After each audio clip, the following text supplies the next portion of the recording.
Gölün sırrı. Anne, burada aşağıda bir şey var. Ve sonrasında olanlara kimse inanmayacak. Barbara Müller, kızı Lena'yı gölün sığ sularında oynarken izliyordu. Bu sırada ikindi güneşi suyun yüzeyinde altın sarısı yansımalar yaratıyordu. 2 yıl önce Berlin'deki acı hatıralardan uzak, huzur ve yeni bir başlangıç arayışıyla Bamberg'in kıyısındaki bu sade eve taşınmışlardı. Birden 6 yaşındaki küçük kız heyecanla bağırdı ve ellerini kıyıya yakın, su bitkilerinin yetiştiği bulanık suya daldırdı. "Anne, burada aşağıda bir şey var," diye seslendi Lena. Islak sarı saçları, güneşten kızarmış yüzüne yapışmıştı. Barbara gülümsedi ve kızının, keşif turlarında topladığı renkli taşlardan birini daha bulduğunu sandı. Üzerinde artık eskime belirtileri gösteren ama içinde kendisini hala güzel hissettiği en sevdiği mor elbisesi vardı. Lena'nın diz çöktüğü kıyıya doğru yaklaştı. "Kesin yine bir taştır tatlım. Burada hep hazineler buluyorsun zaten," dedi Barbara ve kızının gölün dibindeki çamuru kazma hevesini izledi.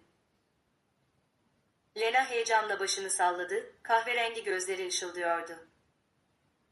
"Hayır anne, bu farklı. Şekli çok tuhaf ve ağır. Gel ve bana yardım et."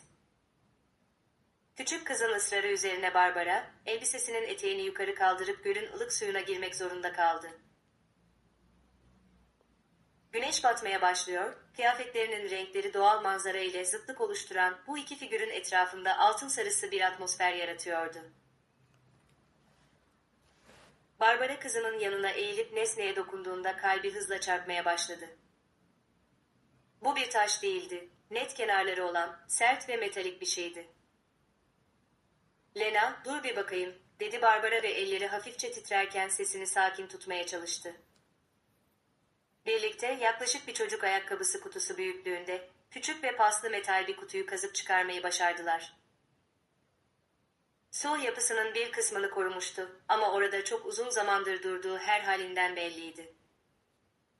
Lena ellerini çırptı ve sığ suda zıplamaya başladı. "Söylemiştim işte. Bu bir hazine. Açalım anne, lütfen." Barbara kutuyu dikkatlice tuttu ve ağırlığını hissetti. Hafifçe salladığında içinde bir şeylerin hareket ettiğini duydu. Anne içgüdüsü ona bunu eve götürüp yalnızken incelemesini söylüyordu. Ama kızının yalvaran gözleri karşısında tereddüt etti. "Tamam ama önce sudan çıkalım," diyerek kabul etti ve Lena'yı elinden tutup çimenlik kıyıya götürdü. Yakındaki bir ağacın altına oturdular ve Barbara paslı kapağı açmaya çalıştı. Birkaç dakika sürdü ve birkaç denemeden sonra nihayet kapağı zorlayarak açmayı başardı. Eski metalin gıcırtısı ikindi vaktinin sessizliğini bozdu. İçinde hala su geçirmeyen bir plastiğe sarılmış birkaç eşya vardı. Barbara'nın çıkardığı ilk şey bir fotoğraf oldu. O an dünya durmuş gibiydi. Hafifçe solmuş ama hala net olan fotoğrafta, kendisi yıllar önceki haliyle kucağında bir bebek tutuyordu. Yanında ise kameraya gülümseyen, çok iyi tanıdığı bir adam duruyordu. Bir daha asla görmeyeceğine dair yemin ettiği bir adam. "Anne, bu bebek ben miyim?" diye sordu Lena, resmi daha iyi görebilmek için öne eğilerek. Barbara yutkundu ve bir cevap bulmaya çalıştı. Fotoğrafta yanındaki adam hiç şüphe yok ki Ricardo Müller'di, Lena'nın babası, yani kaçtığı adam. Onları bulacağına yemin eden adam. "Evet, evet, bu sensin tatlım," diye fısıldayabildi, sesi titriyordu. Lena fotoğraftaki Ricardo'yu işaret etti. "Ve bu adam da bana benziyor, sence de öyle değil mi? Onun da gözleri tıpkı benimkiler gibi." Kızının bu dikkatli tespiti Barbara'nın kanını dondurdu. Lena gerçekten de Ricardo'nun açık yeşil gözlerini miras almıştı. Bu özellik Barbara'ya her zaman acı dolu geçmişi hatırlatıyordu. O, O annenin eski bir arkadaşı, diye yalan söyledi ve fotoğrafı hızla kutuya geri koydu. Ama Lena daha hızlı davrandı ve Barbara onu durduramadan kutudaki diğer şeylere uzandı. Daha fazla fotoğraf, plastik zarflar içinde mektuplar ve hatta küçük bir bebek bilekliği vardı. "Neden bana bu fotoğrafları hiç göstermedin anne?" Küçük kızın masum sorusu Barbara'nın göğsüne bir kurşun gibi saplandı. "Ben eski bir taşınma sırasında hepsini kaybettiğimi sanıyordum," diyerek durumu toparlamaya çalıştı ve soğukkanlılığını geri kazanmaya uğraştı. "Bu fotoğrafların hala var olduğunu bilmiyordum." Lena, adamın kucağında bebek haliyle durduğu başka bir fotoğrafa baktı. "Beni öyle bir tutuyor ki sanki beni çok seviyormuş gibi." "Bu kim anne? Neden onu hatırlamıyorum?" Kızının sorduğu her soru Barbara'nın kalbine saplanan bir hançer gibiydi. 6 yaşındaki bir çocuğa babasının aslında kaçtıkları kişi olduğunu nasıl anlatabilirdi? Bunca yıldır onun hakkında yalan söylediğini nasıl itiraf edebilirdi? "Lena tatlım, şimdi eve gidiyoruz." "Geç oluyor ve üşütebilirsin," dedi Barbara, kızının dikkatini dağıtmaya çalışarak. Ancak küçük kızın dikkatini dağıtmak o kadar kolay değildi. Mühürlü mektuplardan birini sıkıca tutuyordu. "Bu küçük mektubu açabilir miyim? Belki fotoğraflardaki adamın kim olduğunu açıklıyordur." "Hayır," Barbara'nın cevabı niyetlendiğinden daha sert çıkmıştı. "Yani, bunu sonraya saklayalım. Şimdi eve gitmeliyiz." Bu sert çıkış küçük kızı şaşırttı. Barbara'nın ortada görünür bir neden yokken bu kadar sert davrandığı nadir görülürdü. Kız mektubu özenle kutuya geri koydu ama yüz ifadesi soruların kafasından silinmediğini gösteriyordu. Eve dönüş yolunda çocuk sessiz kaldı ancak Barbara, kızının kafasındaki düşüncelerin nasıl çalıştığını adeta duyabiliyordu. Yaşına göre her zaman çok zeki bir çocuk olmuştu. Bu özellik şimdi annesinin aleyhine dönmüştü. Oturdukları ev sade ama rahattı. 2 odası, küçük bir oturma odası ve arka bahçeye bakan bir mutfağı vardı. Barbara burayı tam da sadeliği ve gözlerden uzaklığı için seçmişti. Kimse onları burada aramazdı ya da en azından o öyle ummuştu. O gece kızını yatırdıktan sonra Barbara kendisini yatak odasına kilitledi ve kutunun tüm içeriğini dikkatle inceledi. Fotoğrafların ve mektupların yanında, Ricardo'nun kız için aldığı ilk oyuncak olduğunu hatırladığı küçük bir oyuncak ayı vardı. Sevgili dinleyiciler, eğer hikayeyi beğendiyseniz beğen butonuna basmayı ve her şeyden önce kanala abone olmayı unutmayın. Bu, biz yeni başlayanlar için çok önemli. Şimdi devam edelim. Mektuplardan biri doğrudan ona hitap ediyordu. Barbara titreyen elleriyle zarfı açtı ve okumaya başladı. "Sevgili Barbara, eğer bu mektubu okuyorsan, bu kızımızın onun için bıraktığım hediyeleri bulduğu anlamına gelir. Kızgın ve korkmuş olduğunu biliyorum ama bilmeni isterim ki ben değiştim. Sizsiz geçen bu 2 yıl ne kadar yanıldığımı anlamamı sağladı. Profesyonel yardım aldım ve bugün anlıyorum ki kıskançlığım ve kontrol tutkum ailemizi yok etti. Sizi korkutmak ya da kendimi zorla dayatmak istemiyorum. Sadece kızımızın, onu bu dünyadaki her şeyden çok seven bir babası olduğunu bilmesini istiyorum. Lütfen bana başka bir insan olduğumu kanıtlamam için bir şans ver. Sonsuz sevgilerimle, Ricardo."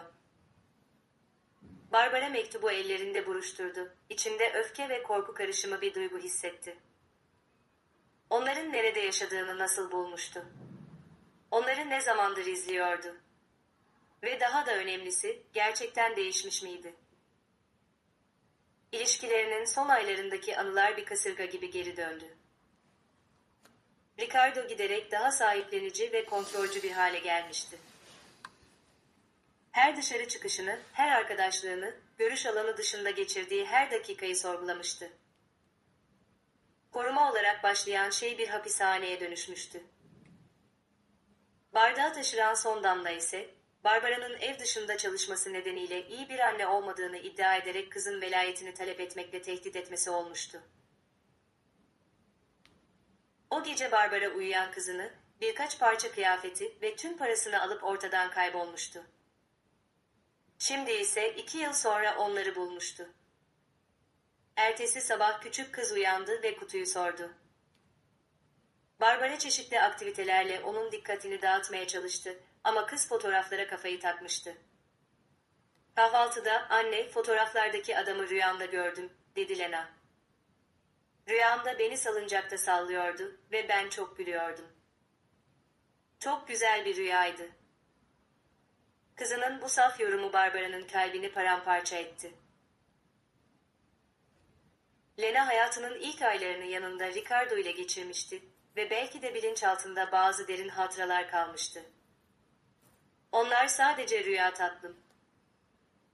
Bazen kafamız hikayeler uydurur, diye açıkladı Barbara sıradan görünmeye çalışarak. Ama Lena ikna olmadı. Anne, o benim babam, değil mi? Bu doğrudan soru Barbara'yı hazırlıksız yakaladı. Yıllardır zihninde bu soruyla nasıl başa çıkacağının provasını yapmıştı. Ama şimdi o an geldiğinde tüm kelimeler boğazına düğümlendi. Sana bunu düşündüren ne, diye sordu zaman kazanmak için. Gözleri tıpkı benimkiler gibi ve fotoğraflarda bana tıpkı senin baktığın gibi bakıyor. Sanki bu dünyadaki en önemli şey benmişim gibi. Kızının algısı korkutucu derecede doğruydu. Barbara Lena'nın yanına oturdu ve küçük ellerini tuttu. Lena, sana şimdi anlatacağım şeyi küçük bir kızın anlaması zordur, diye başladı. O adam gerçekten de senin baban ama sen daha bebekken gitmek zorunda kaldı. Neden gitti? Ben yanlış bir şey mi yaptım? Hayır, sen hiçbir şey yapmadın canım. Bazen yetişkinlerin birlikte çözemeyecekleri karmaşık sorunları olur. Lena bu bilgiyi birkaç dakika sessizce sindirdi. Geri gelecek mi? Bilmiyorum Lena. Bilmiyorum. Aynı gün Lena'yı okula bıraktıktan sonra Barbara, oturdukları evin bir önceki sahibini aramaya karar verdi. Belki kutunun göle nasıl girdiği hakkında bir şeyler biliyordu. Birkaç ev ötede oturan 70 yaşındaki Bay Heinrich, Barbara'yı bitkilerle dolu bahçesinde karşıladı. Ah, göldeki o kutu mu, dedi gri sakalını kaşıyarak. Balığa çıktığımda onu orada birkaç kez görmüştüm. Birinin attığı bir çöp sanmıştım. Orada ne zamandır durduğunu biliyor musunuz? Söylemesi zor ama son aylarda buralarda sık sık genç bir adam beliriyordu. Hep gölün yakınlarındaydı, sanki bir şey arıyor gibiydi. Barbara'nın kalbi daha da hızlı çarptı. Genç bir adam mı? Nasıl görünüyordu? Uzun boylu, koyu saçlı, açık renk gözlü, kibar görünüyordu. Bir keresinde yardıma ihtiyacı olup olmadığını sordum. O da sadece doğayı izlediğini söyledi. Ama hep aynı saatte geliyordu. Neredeyse her zaman kız okuldayken. Bu tarif Ricardo'a kusursuz bir şekilde uyuyordu. Sadece nerede yaşadıklarını bulmakla kalmamış, aylardır onları gözetliyordu. Birinin kendilerini dikizlediği düşüncesi Barbara'ya kendisini ihlal edilmiş ve savunmasız hissettirdi. Bu adam, buradaki diğer insanlarla konuştu mu? Bildiğim kadarıyla hayır. Çok dikkat çekmiyordu. Ama mavi evde oturan Bayan Gertrude, onu birkaç kez sabahın erken saatlerinde de gördüğünü söylemişti. Barbara teşekkür etti ve kafası endişelerle dolu bir şekilde eve döndü. Eğer Ricardo onları bu kadar uzun süredir izliyorsa, hayatları hakkında daha başka neler biliyordu? Lena'nın okul rutinini biliyor muydu? Barbara'nın nerede çalıştığını biliyor muydu? O öğleden sonra Lena'yı okuldan aldığında, birinin kendilerini takip edip etmediğini çok dikkatli bir şekilde kontrol etti. Şüpheli hiçbir şey fark etmedi ama paranoya içine çoktan işlemişti. Eve varır varmaz Lena, anne, fotoğraflara bir daha bakabilir miyim, diye yalvardı. Barbara kutuyu saklamıştı ama bu konudan sonsuza kadar kaçamayacağını biliyordu. Neden bu fotoğrafları görmeyi bu kadar çok istiyorsun Lena? Çünkü babamı tanımak istiyorum. Okuldaki bütün kızların babası var, sadece benim yok. Öğretmenimiz bütün aileler farklıdır dedi ama ben de bir babam olsun istiyorum. Kızının sözleri bütün gece Barbara'nın zihninde yankılandı. Lena'nın babasını tanımasına engel olarak bencilce mi davranıyordu? Ama bu kadar kontrolcü ve tehditkar olmuş birine nasıl güvenebilirdi? Ertesi gün Lena her şeyi değiştirecek bir keşif yaptı. Okul teneffüsü sırasında küçük arkadaşı Anna Lena'ya gölde bulunan fotoğraflardan bahsetti. Bölgenin köklü ailelerinden birinin kızı olan Anna Lena dikkatle dinledi ve Lena'yı heyecanlandıran bir öneride bulundu. Hadi gölde başka şeyler de arayalım. Belki baban oraya başka hazineler de saklamıştır. Barbara Lena'yı almaya geldiğinde iki kızı sırılsıklam, çamur içinde ve ellerinde içi eşya dolu bir plastik poşet tutarken buldu. Lena, gölde ne yapıyordunuz siz? Anne, daha fazla şey bulduk. Gerçeğin peşinde. Bak anne. Lena gururla poşetin içindekileri gösterdi. İçinde hepsi hala su geçirmez plastik ambalajlarında duran küçük oyuncaklar vardı. Küçük bir oyuncak bebek seti, birkaç çocuk kitabı ve hatta Lena'nın şu anki yaşına uygun çocuk kıyafetleri. Barbara'nın kanı bir kez daha dondu. Bunlar unutulmuş eski eşyalar değildi. Doğrudan Lena için, onun şu anki yaşına göre özenle seçilmiş yeni hediyelerdi. Lena, artık gölde tek başınıza oynayamazsınız. Bu tehlikeli, dedi Barbara, küçük arkadaşı Anna Lena'nın yanında sakin kalmaya çalışarak. Ama anne, neden? Çok harika şeyler bulduk. Barbara hızla Lena'nın öğretmenine veda etti ve kızını eve götürdü. Yol boyunca durumu kafasında analiz ediyordu. Ricardo onları sadece uzaktan izlemekle kalmıyordu. Göle hediyeler yerleştiriyor, Lena'yı kaçınılmaz olarak kendisine ulaştıracak bir keşif izi bırakıyordu. Eve vardıklarında Lena yeni oyuncaklarıyla oynarken Barbara her bir parçayı dikkatle inceledi. Hepsi en iyi kalitedeydi, sevgiyle ve kızının zevkleri bilinerek seçilmişti.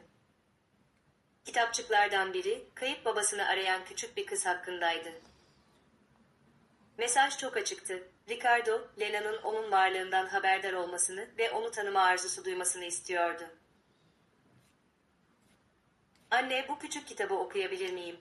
Diye sordu Lena ve tam da küçük kız ile kayıp babasının hikayesini anlatan kitaba uzandı. Elbette okuyabilirsin tatlım, diye cevap verdi Barbara, bir şeyi yasaklamanın sadece daha fazla merak uyandıracağını çok iyi biliyordu. Lena kendini kitaba kaptırmışken Barbara bir karar verdi. Ricardo'nun planının ne kadar ileri gittiğini öğrenmek zorundaydı. O gece Lena uyuduktan sonra elinde bir el feneriyle tek başına göle geri döndü. Dolunay suyun yüzeyini aydınlatıyor, neredeyse büyülü bir atmosfer yaratıyordu. Barbara kıyı boyunca yürüdü ve Ricardo'nun yakın zamanda orada olduğuna dair işaretler aradı. Çok fazla aramasına gerek kalmadı. Lena'nın ilk kutuyu bulduğu yerin biraz uzağında, toprağa gömülü başka bir plastik paket daha vardı. Bu sefer içinde Lena'ya hitaben yazılmış bir mektup ve su geçirmez bir kılıfın içinde eski bir cep telefonu bulunuyordu. Barbara titreyen elleriyle mektubu açtı. Küçük Lena'm, eğer bu mektubu okuyorsan, bu zaten senin baban olduğumu bildiğin anlamına gelir. Eminim çok sorun vardır ve ben bunlara bizzat cevap vermeyi çok isterim. Bu paketin içinde yarın akşam saat tam 7'de çalacak şekilde programladığım bir telefon var. Eğer benimle konuşmak istersen açabilirsin. Güvende olduğundan emin olmak için annen de yanında durabilir. Seni gökyüzündeki tüm yıldızlardan daha çok seviyorum, baban Ricardo. Barbara cep telefonuna, sanki her an patlayabilecek bir bombaymış gibi baka kaldı. Ricardo onu bir seçim yapmaya zorluyordu. Ya kızının babasıyla iletişim kurmasını engelleyip kötü kadın olacaktı ya da bu iletişime izin verip durumun üzerindeki tüm kontrolü kaybedecekti. Her şeyi toplayıp eve gitti ama gözüne uyku girmedi. Uyanık halde tüm ihtimalleri düşündü. Yeniden mi kaçmalıydı? Ama Lena okula çoktan alışmış, arkadaşlıklar kurmuştu. Tüm bunları ondan bir kez daha çekip almak adil olur muydu? Ertesi sabah Lena uyandı ve bir önceki akşam okuduğu kitap hakkında konuştu. Anne, hikayedeki kız sonunda babasını buldu. Birlikte çok mutlu oldular. Sence benim babam da beni arıyor mudur? Neden bunun hakkında bu kadar çok düşünüyorsun Lena? Çünkü bazen sanki yakınlardaymış gibi hissediyorum. Sanki beni uzaktan sevgiyle izliyormuş gibi. Garip ama güzel bir his. Barbara kızının bu yorumu karşısında dona kaldı. Lena'nın farkında olmadan Ricardo'nun varlığını hissetmesi mümkün müydü? Çocukların algısı yetişkinlerinkinden farklıdır, daha sezgiseldir. Öğle yemeği sırasında Lena, Barbara'yı hazırlıksız yakalayan bir soru sordu. Anne, eğer babam geri gelse ve beni tanımak istese, buna izin verir miydin? Bunu neden soruyorsun? Çünkü son zamanlarda rüyamda çok fazla onu görüyorum. Ve rüyalarımda çok üzgün görünüyor, sanki beni özlüyormuş gibi. Anna Lena, belki de bunun onun beni düşündüğüne dair işaretler olduğunu söyledi. Barbara, arkadaşı Anna Lena'nın kızının düşüncelerini etkilediğini ve kafasını eve dönen kayıp babalar hakkındaki romantik fantezilerle doldurduğunu fark etti. Lena, gerçek hayat kitaplardaki ya da filmlerdeki gibi değildir. Bazen insanlar istemeseler bile başkalarını inciten kararlar alırlar. Ama insanlar değişip özür dileyemezler mi? Dileyebilirler. Ama birinin gerçekten değiştiğine inanmak her zaman güvenli değildir. Lena bir an düşündü. Ondan korkuyor musun anne? Bu doğrudan soru Barbara'yı dilsiz bıraktı. Korktuğunu itiraf etmek, Ricardo ile ilgili bir şeylerin yanlış olduğunu onaylamak anlamına gelecekti. Ama bunu inkar etmek de kızına yalan söylemek demekti. Seni korumak söz konusu olduğunda pek çok şeyden korkuyorum, diye temkinli bir cevap verdi.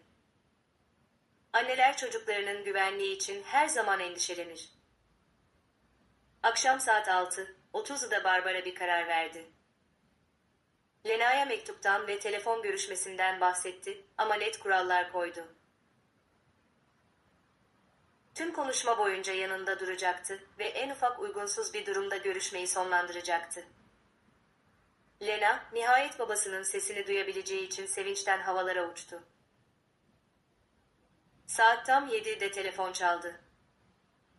Lena yalvaran gözlerle Barbara'ya baktı. Barbara gergin bir baş sallamasıyla kızının telefonu açmasına izin verdi. "Alo," dedi Lena titreyen bir sesle. Lena, küçük Lena'm, Ricardo'nun hattın diğer ucundaki sesi duygu doluydu. Barbara konuşmayı duyabilmek için yaklaştı. "Sen benim babam mısın?" diye sordu Lena, gözleri yaşlarla dolarken. "Evet tatlım, ben senin babanım ve seninle konuşabilmek için o kadar uzun süre bekledim ki." "Ben daha bebekken neden gittin?" "Çünkü çok büyük hatalar yaptım ve anneni incittim. Daha iyi bir insan olmayı öğrenmek için gitmek zorundaydım." Lena, yanında gözle görülür bir gerginlikle duran Barbara'ya baktı. "Annem burada, yanımda. Onunla konuşmak ister misin?" Hattın diğer ucunda bir sessizlik oldu. "Sadece kendisi isterse küçüğüm, hiçbir şeyi zorlamak istemiyorum." Barbara Ayze'yi aldı, kalbi düzensizce çarpıyordu. "Ricardo." "Kati, onun telefonu açmasına izin verdiğin için teşekkür ederim. Senin için kolay olmadığını biliyorum." "Ne istiyorsun?" "Sadece kızımı tanımak." "Çok güzel, çok zeki, tıpkı senin gibi." "Onun nasıl biri olduğunu nereden biliyorsun?" Bu soru Barbara'nın niyetlendiğinden daha agresif çıkmıştı. "Çünkü..." Çünkü sizi uzaktan izledim. Biliyorum, bu kulağa haddini aşmak gibi geliyor ama iyi ve güvende olduğunuzdan emin olmak zorundaydım. Lena telefonu annesinin elinden aldı. Baba, beni ziyarete gelebilir misin? Barbara dünyasının başına yıkıldığını hissetti. Kızının bu saf sorusu, 2 yıldır kapalı tutmak istediği bir kapıyı ardına kadar açmıştı. Bu hayatımın hayali olurdu küçüğüm. Ama önce annenin iznine ihtiyacım var. Lena yalvaran gözlerle Barbara'ya baktı. Lütfen anne, sadece onu tanımam için. Kızının arzusu ile kendi korkuları arasında köşeye sıkışan Barbara, alacağı her kararın derin sonuçları olacağını biliyordu. Düşünmek için zamana ihtiyacım var, dedi telefona doğru. Anlıyorum. Size baskı yapmak istemiyorum. Lena'ya numaramı bırakıyorum ve ne zaman hazır olursan bana ulaşabilirsin.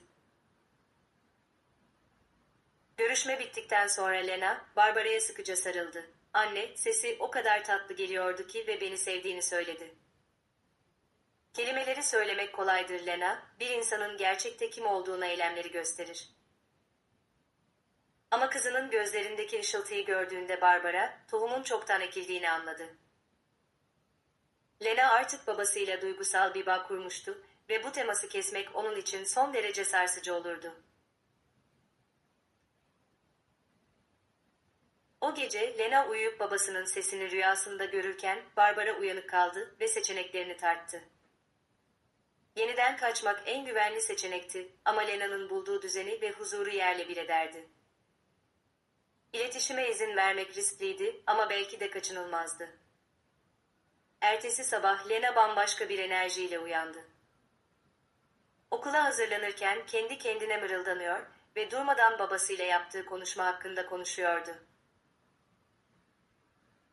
Anne, babam ben bebekken çekilmiş bütün fotoğrafları sakladığını söyledi. İlk dişimi ve ilk kez ne zaman anne dediğimi hatırlıyormuş. Gittiği halde bunları nasıl hatırlayabiliyor? Lena'nın bu saf sorusu, Barbara'nın hesaba katmadığı bir gerçeği ortaya çıkardı. Ricardo gerçekten de kızının hayatının ilk aylarında oradaydı ve bu anılar gerçek ve önemliydi. Okul teneffüsünde Lena her şeyi, bu habere çok sevinen Anna Lena'ya anlattı. Ne kadar romantik, tıpkı babanın eve döndüğü filmlerdeki gibi, dedi Anna Lena. Sence bizimle birlikte yaşayabilir mi, diye sordu Lena. Tabii ki, artık gerçek bir aile olabilirsiniz. Anna Lena'nın fantezileri, Lena'nın zihninde tehlikeli beklentileri besliyordu. Barbara bunu, kızı eve gelip yanlarında olan bir babaya sahip olmanın ne kadar harika olacağından bahsettiğinde fark etti. Lena, beklentiler hakkında konuşmamız gerek, dedi Barbara ve kızının yanına oturdu. Babanı tanımak, onun bizimle aynı eve taşınacağı ya da eskisi gibi yeniden bir aile olacağımız anlamına gelmez. Neden olmasın? Eğer söylediği gibi değiştiyse, neden birlikte olamıyoruz? Çünkü yetişkinlerin arasındaki şeyler karmaşıktır. Bazen sevgi tüm sorunları çözmeye yetmez. Lena düşüncelere daldı. Ama en azından arkadaş olmayı deneyemez misiniz? Sorunun sadeliği Barbara'yı derinden etkiledi. Belki de Lena haklıydı. Belki de kızının babasını tanımasına izin veren, ancak aşk ilişkisini mutlaka yeniden kurmak zorunda olmadıkları bir orta yol bulmak mümkündü. O öğleden sonra Barbara cesur bir karar verdi. Ricardo'nun bıraktığı numarayı aradı.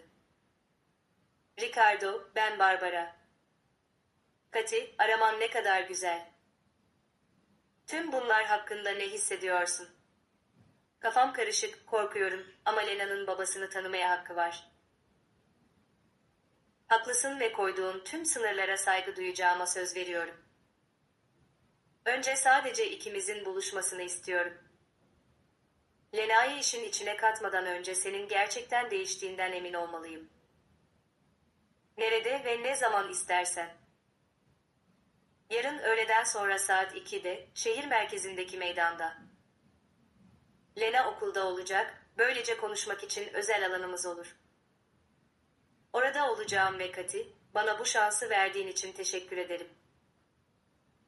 Telefonu kapattıktan sonra Barbara bir rahatlama ve dehşet karışımı hissetti. Hayatını sonsuza dek değiştirebilecek bir duruma doğru ilk adımı atmıştı.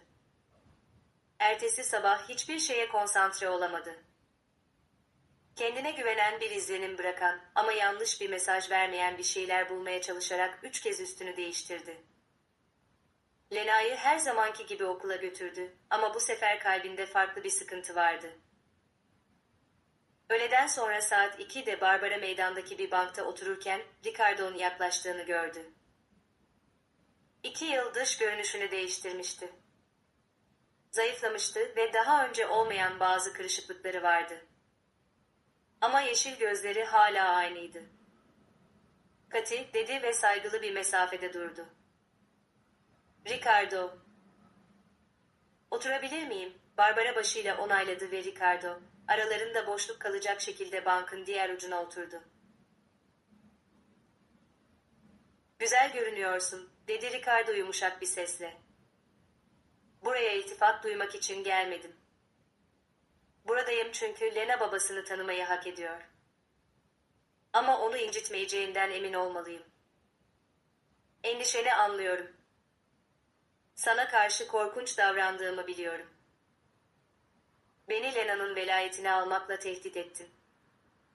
Çalıştığım için uygunsuz bir anne olduğumu söylediler. Hayatımın her dakikasını kontrol ettin. Ricardo gözle görülür bir utançla başını eğdi. Yaptıklarım için hiçbir bahanem yok, sadece açıklamalarım var. Yaygın anksiyete bozukluğum ve ciddi kaybetme korkusu problemlerim olduğunu öğrendim. Sen çalışmaya ve arkadaşlıklar kurmaya başladığında, seni kaybetme korkum sahiplenici ve kontrolcü bir davranışa dönüştü. Ve şimdi iyileştin mi? Barbara'nın sesindeki şüphecilik çok net duyuluyordu. İyileşmedim ama tedavi görüyorum. 2 yıldır haftada 2 kez terapiye gidiyorum. İlaç alıyorum. Kaygıyla başa çıkma teknikleri öğrendim. Cebinden bir dosya çıkarıp uzattı.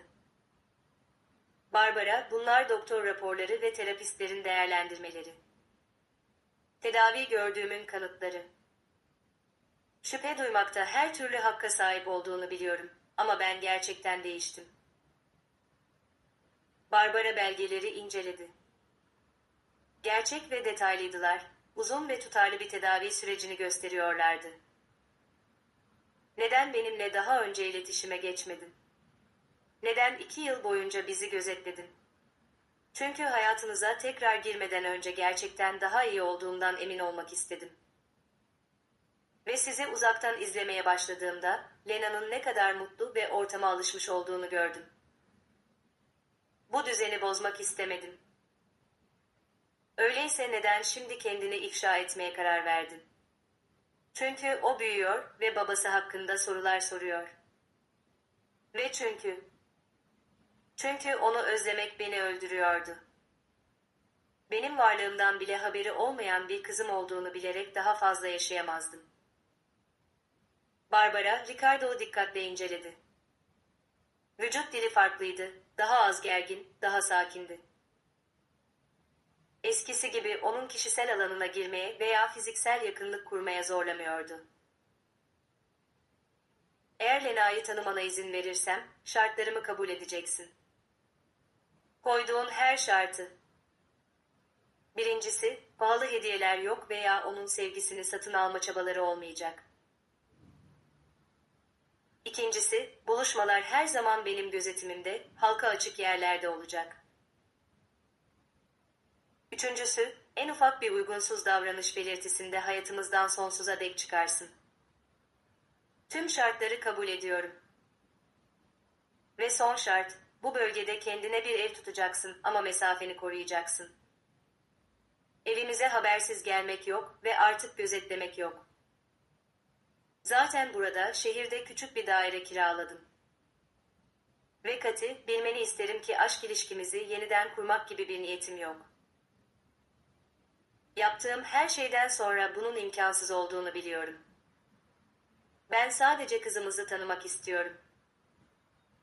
Bu açıklama Barbara'da bir rahatlama ve garip bir şekilde biraz da hüzün yarattı. Yaşadıkları her şeye rağmen Ricardo onun ilk aşkı olmuştu ve bir yanı hep sorunlarının üstesinden gelebilseydi her şeyin nasıl olacağını merak etmişti. Güzel, Lena'ya onu bizzat tanımak istediğini söyleyeceğim ama bu aşamalı olacak. Önce kısa bir buluşma, sonra onun nasıl tepki verdiğine göre bakarız. Teşekkürler Kati.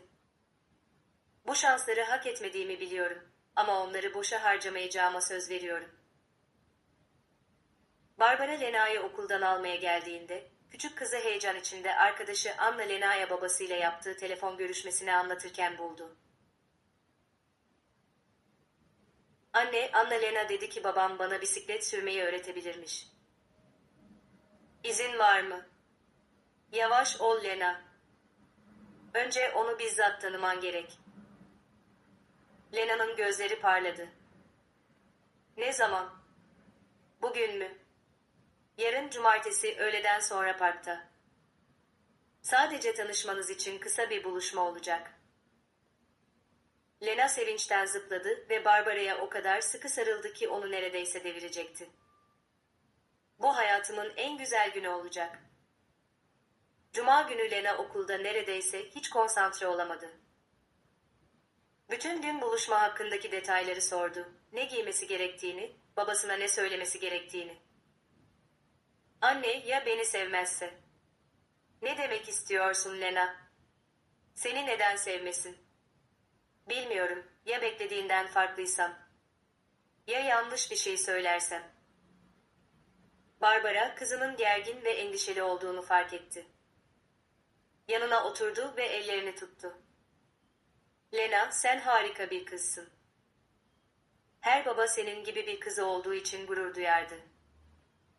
Sadece kendin ol, o zaman her şey çok güzel olacak. Bütün zaman boyunca bizimle kalacak mısın? Evet, kalacağım. Seni bir dakika bile yalnız bırakmayacağım. Cumartesi sabahı Lena gün doğumundan bile önce uyandı. Mükemmel kıyafeti seçmek ve aynanın karşısında babasına ne söyleyeceğinin provasını yapmak için saatler harcadı. Öğleden sonra saat 2'de şehir parkına vardılar. Ricardo çoktan oradaydı. Oyun parkının yakınındaki bir bankta oturuyordu ve gözle görülür şekilde gergindi. Barbara ile el ele ona doğru gelen Lena'yı gördüğünde gözleri yaşlarla doldu. Küçük kız son 2 yılda çok büyümüştü ama bebekliğinden hatırladığı hatlar hala aynıydı. Lena, dedi yumuşak bir sesle ve ayağa kalktı.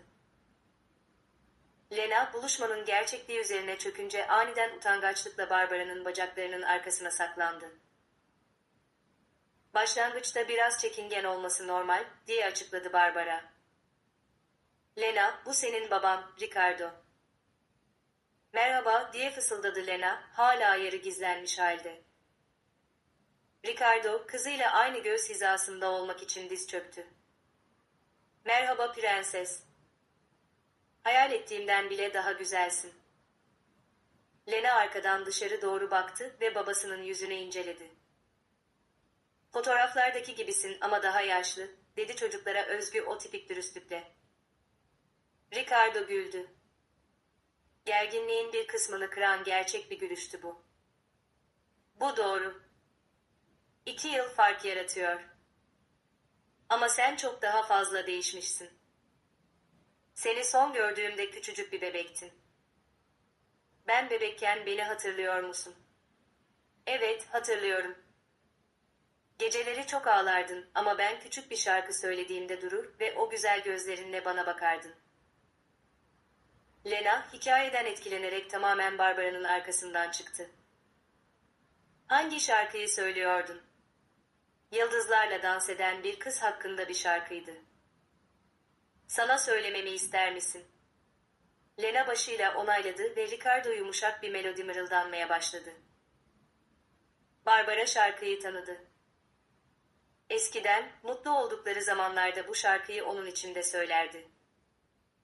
Kaydırakta oynayabilir miyim, diye sordu Lena şarkı bittikten sonra. Elbette, dedi Barbara. Biz burada kalıp seni izleyeceğiz. Lena oynarken Ricardo ve Barbara sohbet ettiler. O kusursuz, dedi Ricardo, gözlerini kızından ayıramayarak. Lena gerçekten özel bir çocuk. Zeki, sevgi dolu, yaşına göre çok akıllı. Onu tek başına büyütürken harika bir iş çıkarmışsın. Kolay olmadı. Kendimi kaybolmuş ve her şeyin üstüme geldiği gibi hissettiğim zamanlar oldu. Yardım etmek için, burada olamadığım için üzgünüm, zamanı geri alabilseydim keşke. Geçmiş hakkında düşünmenin bir anlamı yok. Önemli olan şimdiki zaman ve gelecek. Lena koşarak yanlarına geri geldi. Baba, beni salıncakta sallayabilir miyim? Ricardo izin istercesine Barbara'ya baktı. Barbara bir baş sallamasıyla onay verdi. Sonraki dakikalarda Barbara, baba ve kızın etkileşimini izledi. Ricardo sabırlı ve nazikti, Lena'nın tüm sorularını hiç acele etmeden yanıtlıyordu. Sevgiyi zorlamaya çalışmıyor, aksine kızın ona yaklaşma hızına saygı duyuyordu. Baba, neden gittin, diye sordu Lena aniden sallanırken. Ricardo sallamayı bıraktı ve gözlerinin içine bakmak için salıncağın önüne geçti. Çünkü dışarıdan görünmeyen bir şekilde hastaydım. Kafamın içinde beni yanlış şeyler yapmaya zorlayan bir hastalık vardı. İyileşmek için gitmek zorundaydım. Peki şimdi iyileştin mi? Çok daha iyiyim. Hala ilaç almam ve doktorlarla konuşmam gerekiyor ama iyi bir insan olmayı öğrendim. Yine bizimle yaşayabilir misin? Soru hem Ricardo hem de Barbara'yı şaşırttı. Bu karmaşık bir durum küçüğüm. Senin annen ve ben artık karı koca olamayız ama senin için arkadaş olabiliriz. Lena bir an düşündü. O zaman sen benim hafta sonu babam olabilirsin. Lena'nın önerdiği çözümün sadeliği her iki yetişkini de gülümsetti. Eğer annen kabul ederse çok isterim senin hafta sonu baban olmayı, diye yanıtladı Ricardo. O öğleden sonra eve geldiklerinde Lena adeta ışık saçıyordu. Babası hakkında öğrendiği her şeyden, anlattığı tüm hikayelerden, gelecek buluşmalar için yaptıkları tüm planlardan durmaksızın bahsetti. Anne, onu bu akşam arayabilir miyim? Evet, arayabilirsin. Ama artık bir rutin belirleyeceğim. Onunla haftada 3 kez telefonda konuşabilir ve cumartesi günleri buluşabilirsin. Ve eğer onu daha sık görmek istersen, bunu yavaştan alalım. Her şeyin nasıl geliştiğini görmemiz gerek. O gece Lena ile Ricardo arasındaki telefon görüşmesi neredeyse 1 saat sürdü. Okuldan, arkadaşlarından, okuduğu kitaplardan bahsetti. Ricardo her kelimeyi dikkatle dinledi ve kızının hayatına gerçek bir ilgi gösteren sorular sordu. Barbara, kızındaki dönüşümü gözlemliyordu. Lena daha özgüvenli, daha konuşkandı. Sanki hayatının yapbozunun önemli bir parçası sonunda yerine oturmuş gibiydi. Sevgili dinleyiciler, eğer hikayeyi beğendiyseniz bir beğeni bırakma ve her şeyden önce kanala abone olma fırsatını değerlendirin. Bu, henüz yeni başlayan bizlere çok yardımcı oluyor. Şimdi devam edelim. Sonraki haftalarda cumartesi buluşmaları, Lena'nın haftanın en sevdiği kısmı haline geldi. Ricardo her zaman planlanmış aktivitelerle tam vaktinde geliyordu, ancak bu planlar kızının ruh haline uyum sağlayacak kadar da esnekti. Bir cumartesi günü hayvanat bahçesine gittiler. Ricardo, hayvanlar hakkında pek çok ilginç bilgi bildiğini gösterdiğinde Lena çok heyecanlandı. Babasının meslek değiştirmeden önce biyoloji okuduğunu öğrendi. "Neden artık hayvanlarla çalışmıyorsun?" diye sordu Lena maymunları izlerken. "Çünkü sen doğduğunda meslek değiştirdim.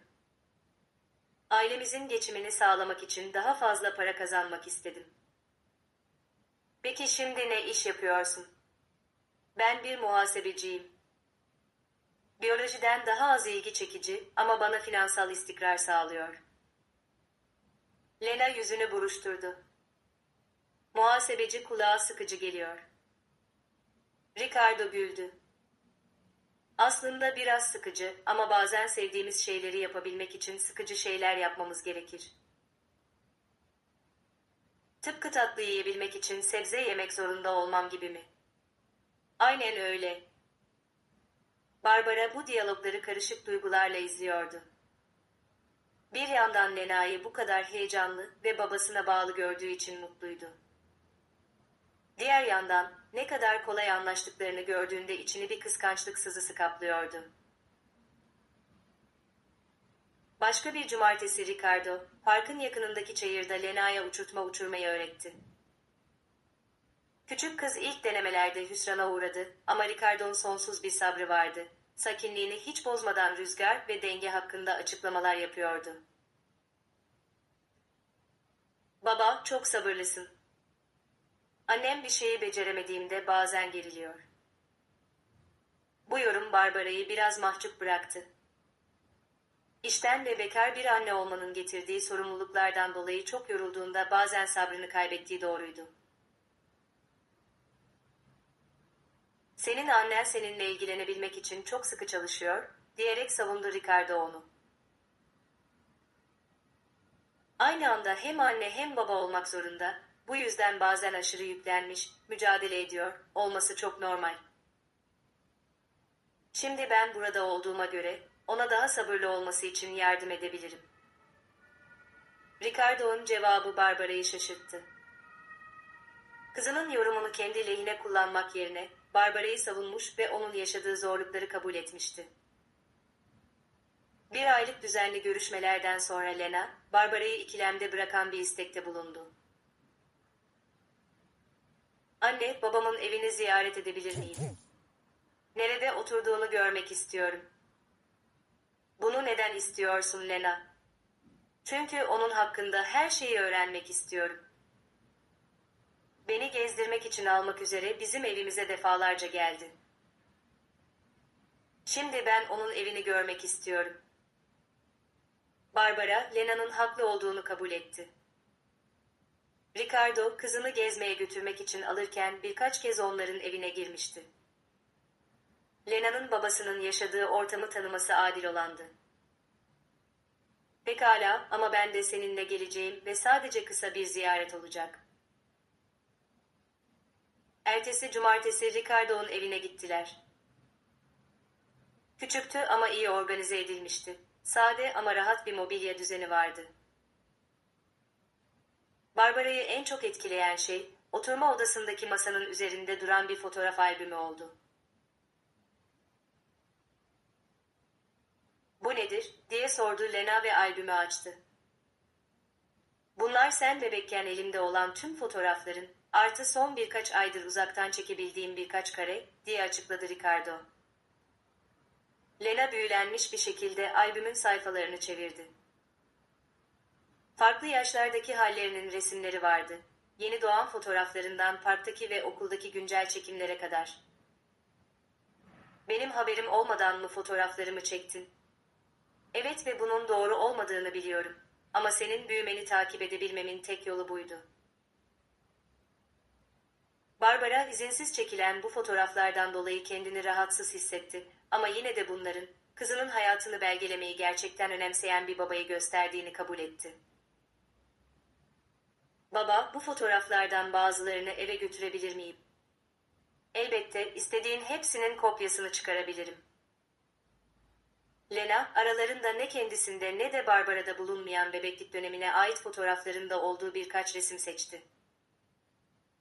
"Artık okulda gösterebileceğim, babamla olan fotoğraflarım var," dedi Lena ışıl ışıl bir yüzle. Dönüş yolunda Lena heyecanla babasının evi hakkında gevezelik ediyordu. "Anne, babamın, onu ziyaret ettiğimde kalmam için sadece bana ait bir odası var. Küçük bir yatak ve birkaç oyuncak var. Orada bir keresinde gece kalabilir miyim?" Bu soru Barbara'yı alarma geçirdi. Lena'nın kendi gözetimi olmadan, Ricardo ile yalnız başına geceyi geçirmesi düşüncesi hala çok korkutucuydu. Bunu yavaştan alalım Lena, belki gelecekte, ben kendimi daha güvende hissettiğimde olur. Ama sen neden kendini güvende hissetmiyorsun? Babam çok tatlı. 6 yaşındaki bir çocuğa istismarcı bir ilişkinin travmaları nasıl açıklanırdı? Davranışların yüzeysel olarak değişebileceğini ama derinlere kök salmış kalıpların dönüşmesinin çok daha uzun zaman aldığını ona nasıl öğretebilirdiniz? Bu karmaşık bir durum tatlım. Bazen yetişkinlerin birbirine güvenmesi için daha fazla zamana ihtiyacı olur.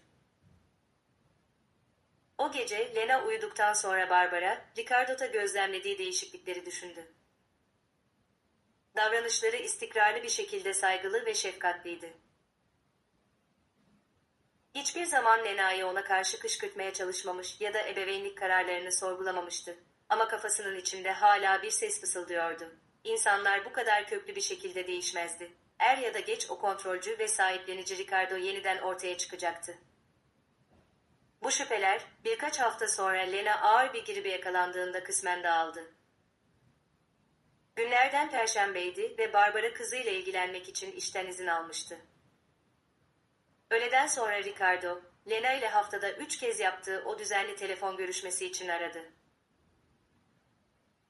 Kızının tıkalı sesini duyduğunda, "Nasıl?" diye sordu.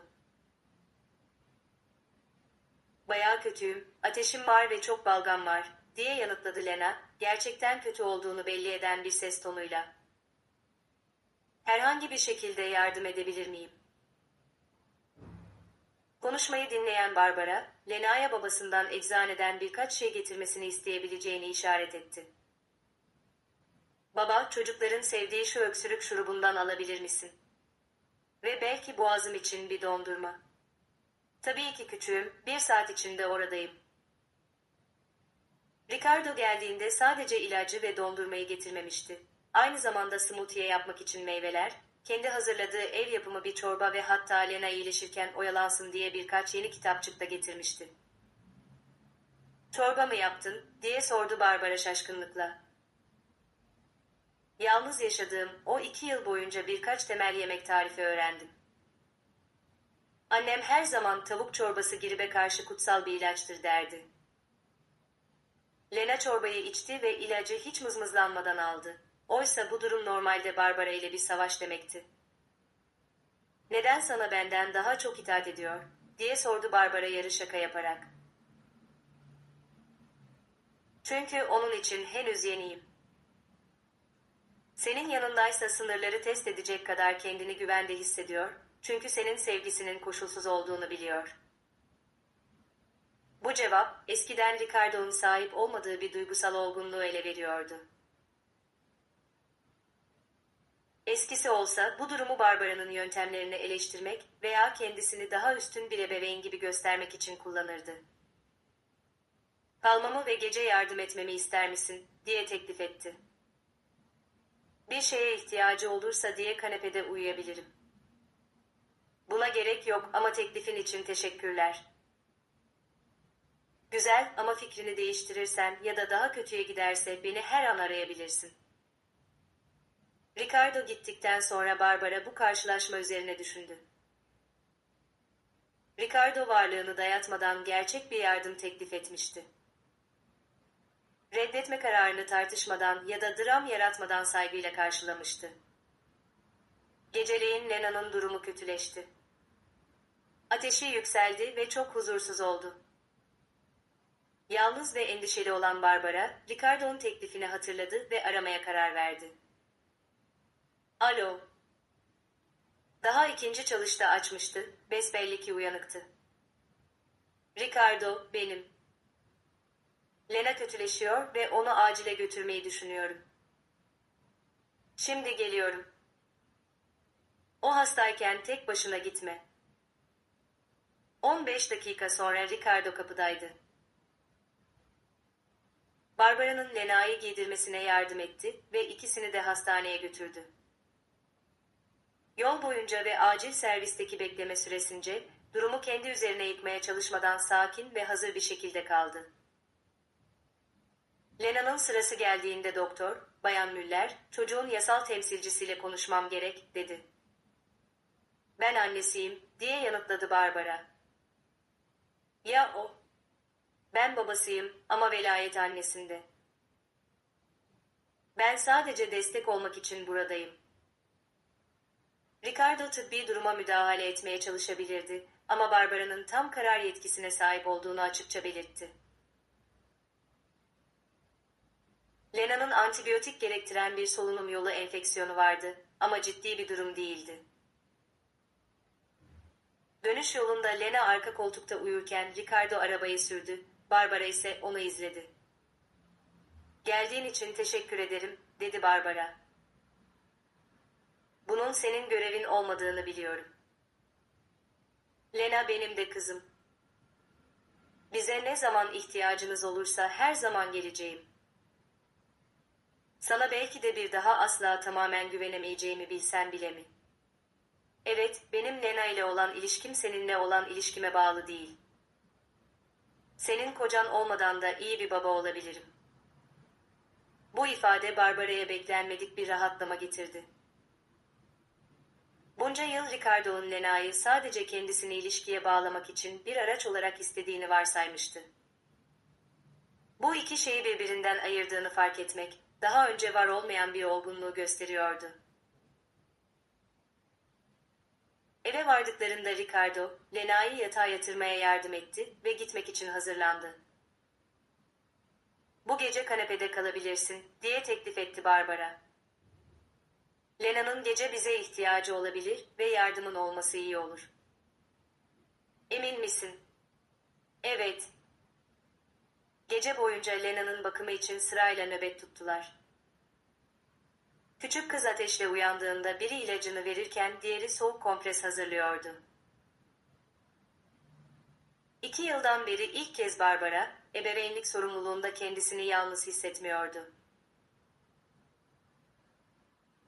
Lena'nın uyuduğu uyanıklık anlarından birinde Ricardo, biliyor musun, dedi, bazen daha önce yardım aramış olsaydım, tüm bu yılları kaybetmemiş olsaydık nasıl olurdu diye merak ediyorum. Bunu düşünmenin bir anlamı yok. Önemli olan yardım aramış olman ve şimdi burada olman. Kati, sana bir şey sorabilir miyim? Evet. Yaptıklarım için beni çoktan affedebildin mi, yoksa beni her zaman bir tehdit olarak mı göreceksin? Barbara cevap vermeden önce dikkatle düşündü. Affetmek, güvenmek anlamına gelmez. Geçmişteki hatalarını, onlardan çıkardığım dersleri unutmadan affedebilirim. Peki ya güven? Yeniden inşa edilebilir mi?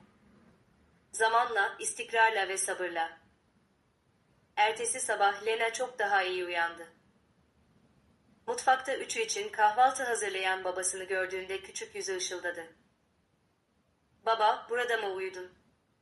Evet, uyudum. İyi olduğundan emin olmak istedim. Bu tıpkı gerçek bir aile gibiydi, diye sevindi Lena. Barbara ve Ricardo bakıştılar. Kızlarının bu tasasız sevinci, onlara aile durumu hakkında gerçekçi beklentilere sahip olmanın ne kadar önemli olduğunu hatırlattı. Barbara nazikçe, Lena, bu özel bir durumdu çünkü sen hastaydın. Bu her zaman böyle olacağı anlamına gelmiyor, dedi. Biliyorum anne ama yine de çok güzeldi. Kahvaltıdan sonra Ricardo vedalaştı ve evine gitti. Barbara'nın birlikte geçirilen gece konusunda karışık duyguları vardı. Birkaç anlığına kendisini yeniden bir aile gibi hissetmişti ama tam da bu tarz düşünceler onu endişelendiriyordu. Baba Ricardo'ı eski sevgili Ricardo'tan ayırmak mümkün müydü? Lena'nın, ebeveynlerinin yeniden bir araya gelebileceğine dair fanteziler kurması sağlıklı mıydı? Bu endişeler, Lena'nın ebeveynlerinin yeniden bir aile oluşturabileceğine dair yorumlar yapmaya başlamasıyla daha da arttı. Anna Lena anlattı, o küçükken anne babası çok kavga ediyormuş ama sonra tekrar bir araya gelmişler ve şimdi çok mutlularmış, dedi Lena birkaç gün sonra. Her aile farklıdır Lena. Anna Lena'nın ailesi için işe yarayan şey diğer insanlar için işe yaramak zorunda değil. Ama siz artık kavga etmiyorsunuz ve babam şimdi sana karşı çok kibar. Lena, annenle babanın tekrar karı koca olmadan da arkadaş kalabileceğini ve seninle çok iyi ilgilenebileceğini anlaman çok önemli. Neden? Bir çocuğa bazı yaraların tamamen iyileşmek için fazla derin olduğu nasıl anlatılırdı?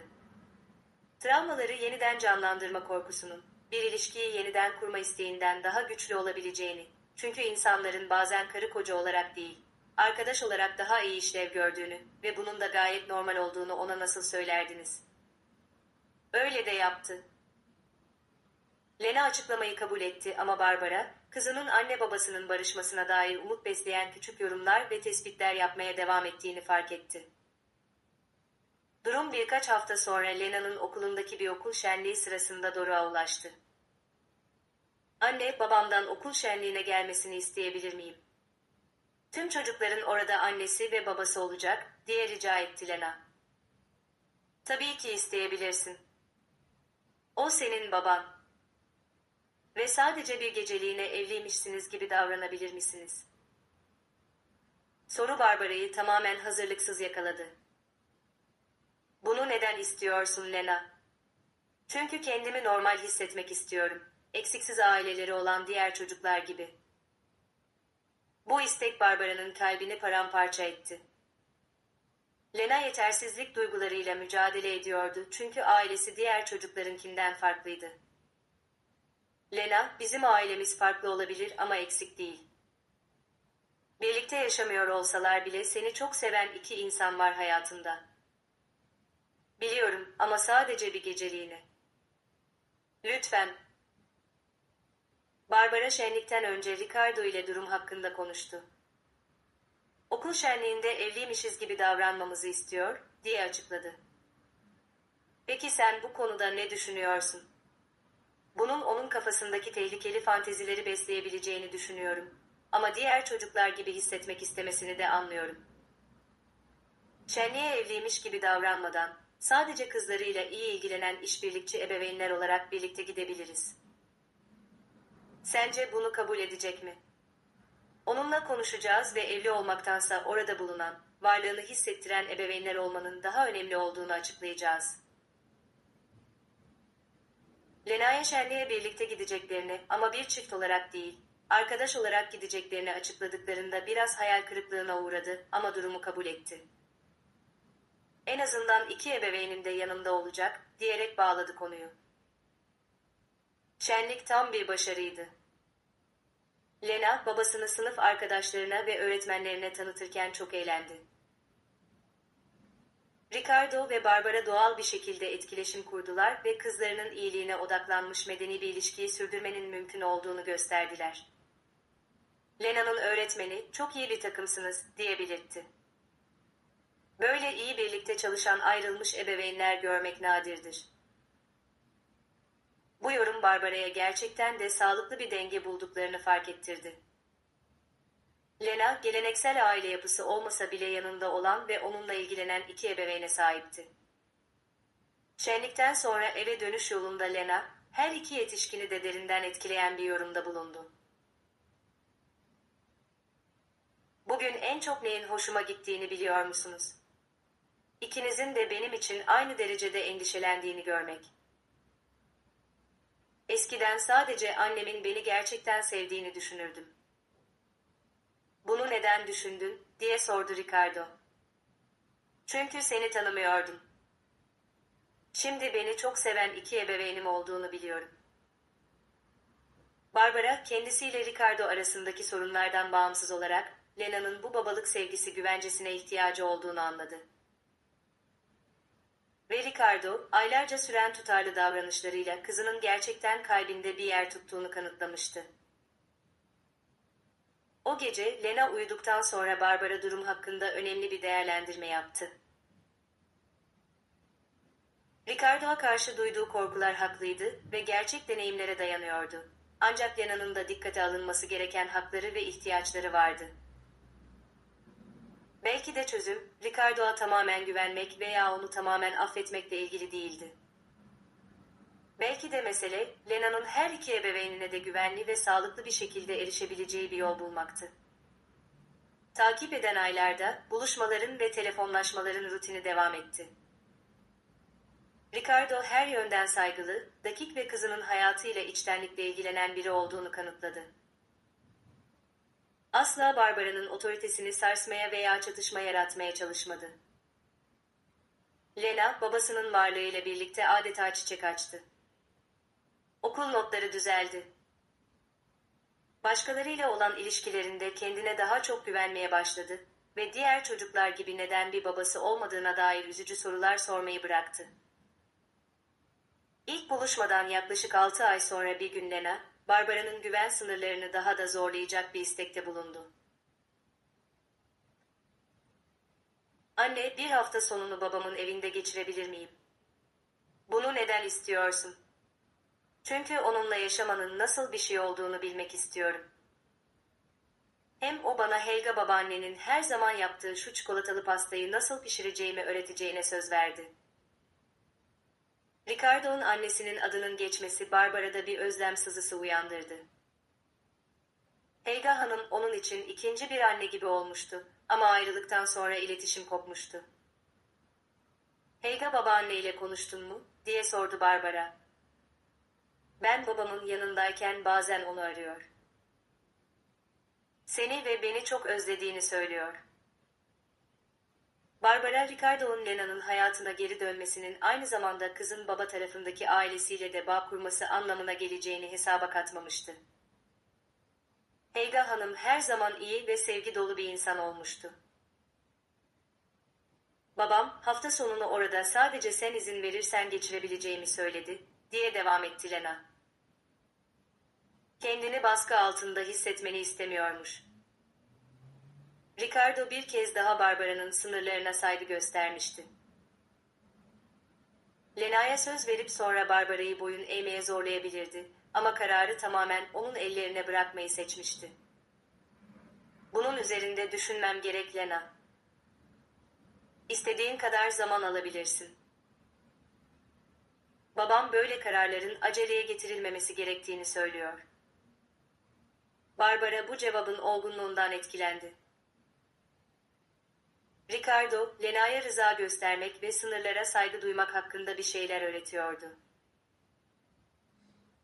Bunlar, kendisinin de öğrenmesi çok uzun zaman almış kavramlardı. O gece Barbara, Ricardo'yu aradı. Lena bana bir hafta sonunu seninle geçirme davetinden bahsetti ve ben de bunun tamamen senin onayına bağlı olduğunu söyledim. Hiçbir şeyi zorlamak istemiyorum. Bunu dikkate alıyorum ama birkaç şartım var. Elbette, hangileri? Birincisi, onu istediğim zaman arayıp konuşabilmek istiyorum. İkincisi, kendini rahatsız hissettiğine dair en ufak bir belirtide onu hemen gidip alırım. Üçüncüsü, benim tanımadığım başka kişilerle yalnız bırakılamaz. Bütün şartları kabul ediyorum ve Kati, fikrini değiştirirsen gecenin ortasında bile olsa sadece ara, onu hemen geri getiririm. Ricardo'nun, ziyaretin herhangi bir şekilde erkenden sonlandırılmasını kabul etmeye hazır olması, Barbara'nın ona ne kadar büyük bir güven duyduğunu anladığını gösteriyordu. Güzel, 2 hafta sonra hafta sonunu senin yanında geçirebilir. Lena bu haber karşısında sevinçten havalara uçtu. Takip eden günleri sırt çantasına ne koyacağını ve babasıyla hangi aktiviteleri yapacağını planlayarak geçirdi. Anne, beni özleyecek misin? Elbette özleyeceğim. Ama senin babanla vakit geçireceğin için bu kadar heyecanlı olduğunu görmek beni de mutlu ediyor. Eğer orayı beğenmezsem eve gelebilir miyim? Evet, istediğin zaman gelebilirsin. Hafta sonu geldi ve Barbara, Cuma öğleden sonra Lena'yı Ricardo'nun evine götürdü. Küçük kız heyecanlıydı ama aynı zamanda biraz da gergindi. Ya orada uyuyamazsam? Babanın telefon numaram var. Benimle konuşmak ya da eve dönmek istersen sadece haber vermen yeterli.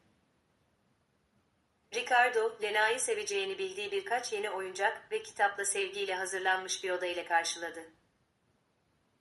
Hayatının en eğlenceli hafta sonuna hazır mısın, diye sordu. Sanırım öyleyim, diye yanıtladı Lena hala biraz çekingen bir tavırla. Eğer farklı bir şey istersen bana söyleyebilirsin, tamam mı? Burada kendini çok rahat hissetmeni istiyorum. Barbara ağır bir kalple veda etti. Bu, Lena doğduğundan beri ondan birkaç saatten fazla ayrı kalacağı ilk sefer olacaktı. "İstediğin zaman ara," diye hatırlattı Ricardo, Barbara'nın kapıda kararsızca durduğunu görünce. "İyi geceler demek için arayacağım." O gece Barbara 3 kez aradı. Lena ile her konuştuğunda küçük kızın daha rahatlamış ve neşeli olduğunu fark etti. "Anne, birlikte pizza yaptık ve babam tüm malzemeleri benim seçmeme izin verdi." "Peki orada uyumak nasıl?" "Farklı ama havalı. Babam bana 3 tane iyi geceler masalı okudu ve ben bebekken söylediğin o şarkıyı söyledi." Cumartesi sabahı Lena, Barbara'yı haberlerle dolu bir şekilde aradı. "Anne, çok erken kalktım ve birlikte kahvaltı yaptık. Babam neredeyse seninkiler kadar güzel pankekler yapıyor." "Neredeyse seninkiler kadar," diye şaka yaptı Barbara. "Seninkiler hala en iyisi ama onunkiler de lezzetli." Cumartesi günü Ricardo, Lena'yı Helga Hanım ile tanışmaya götürdü.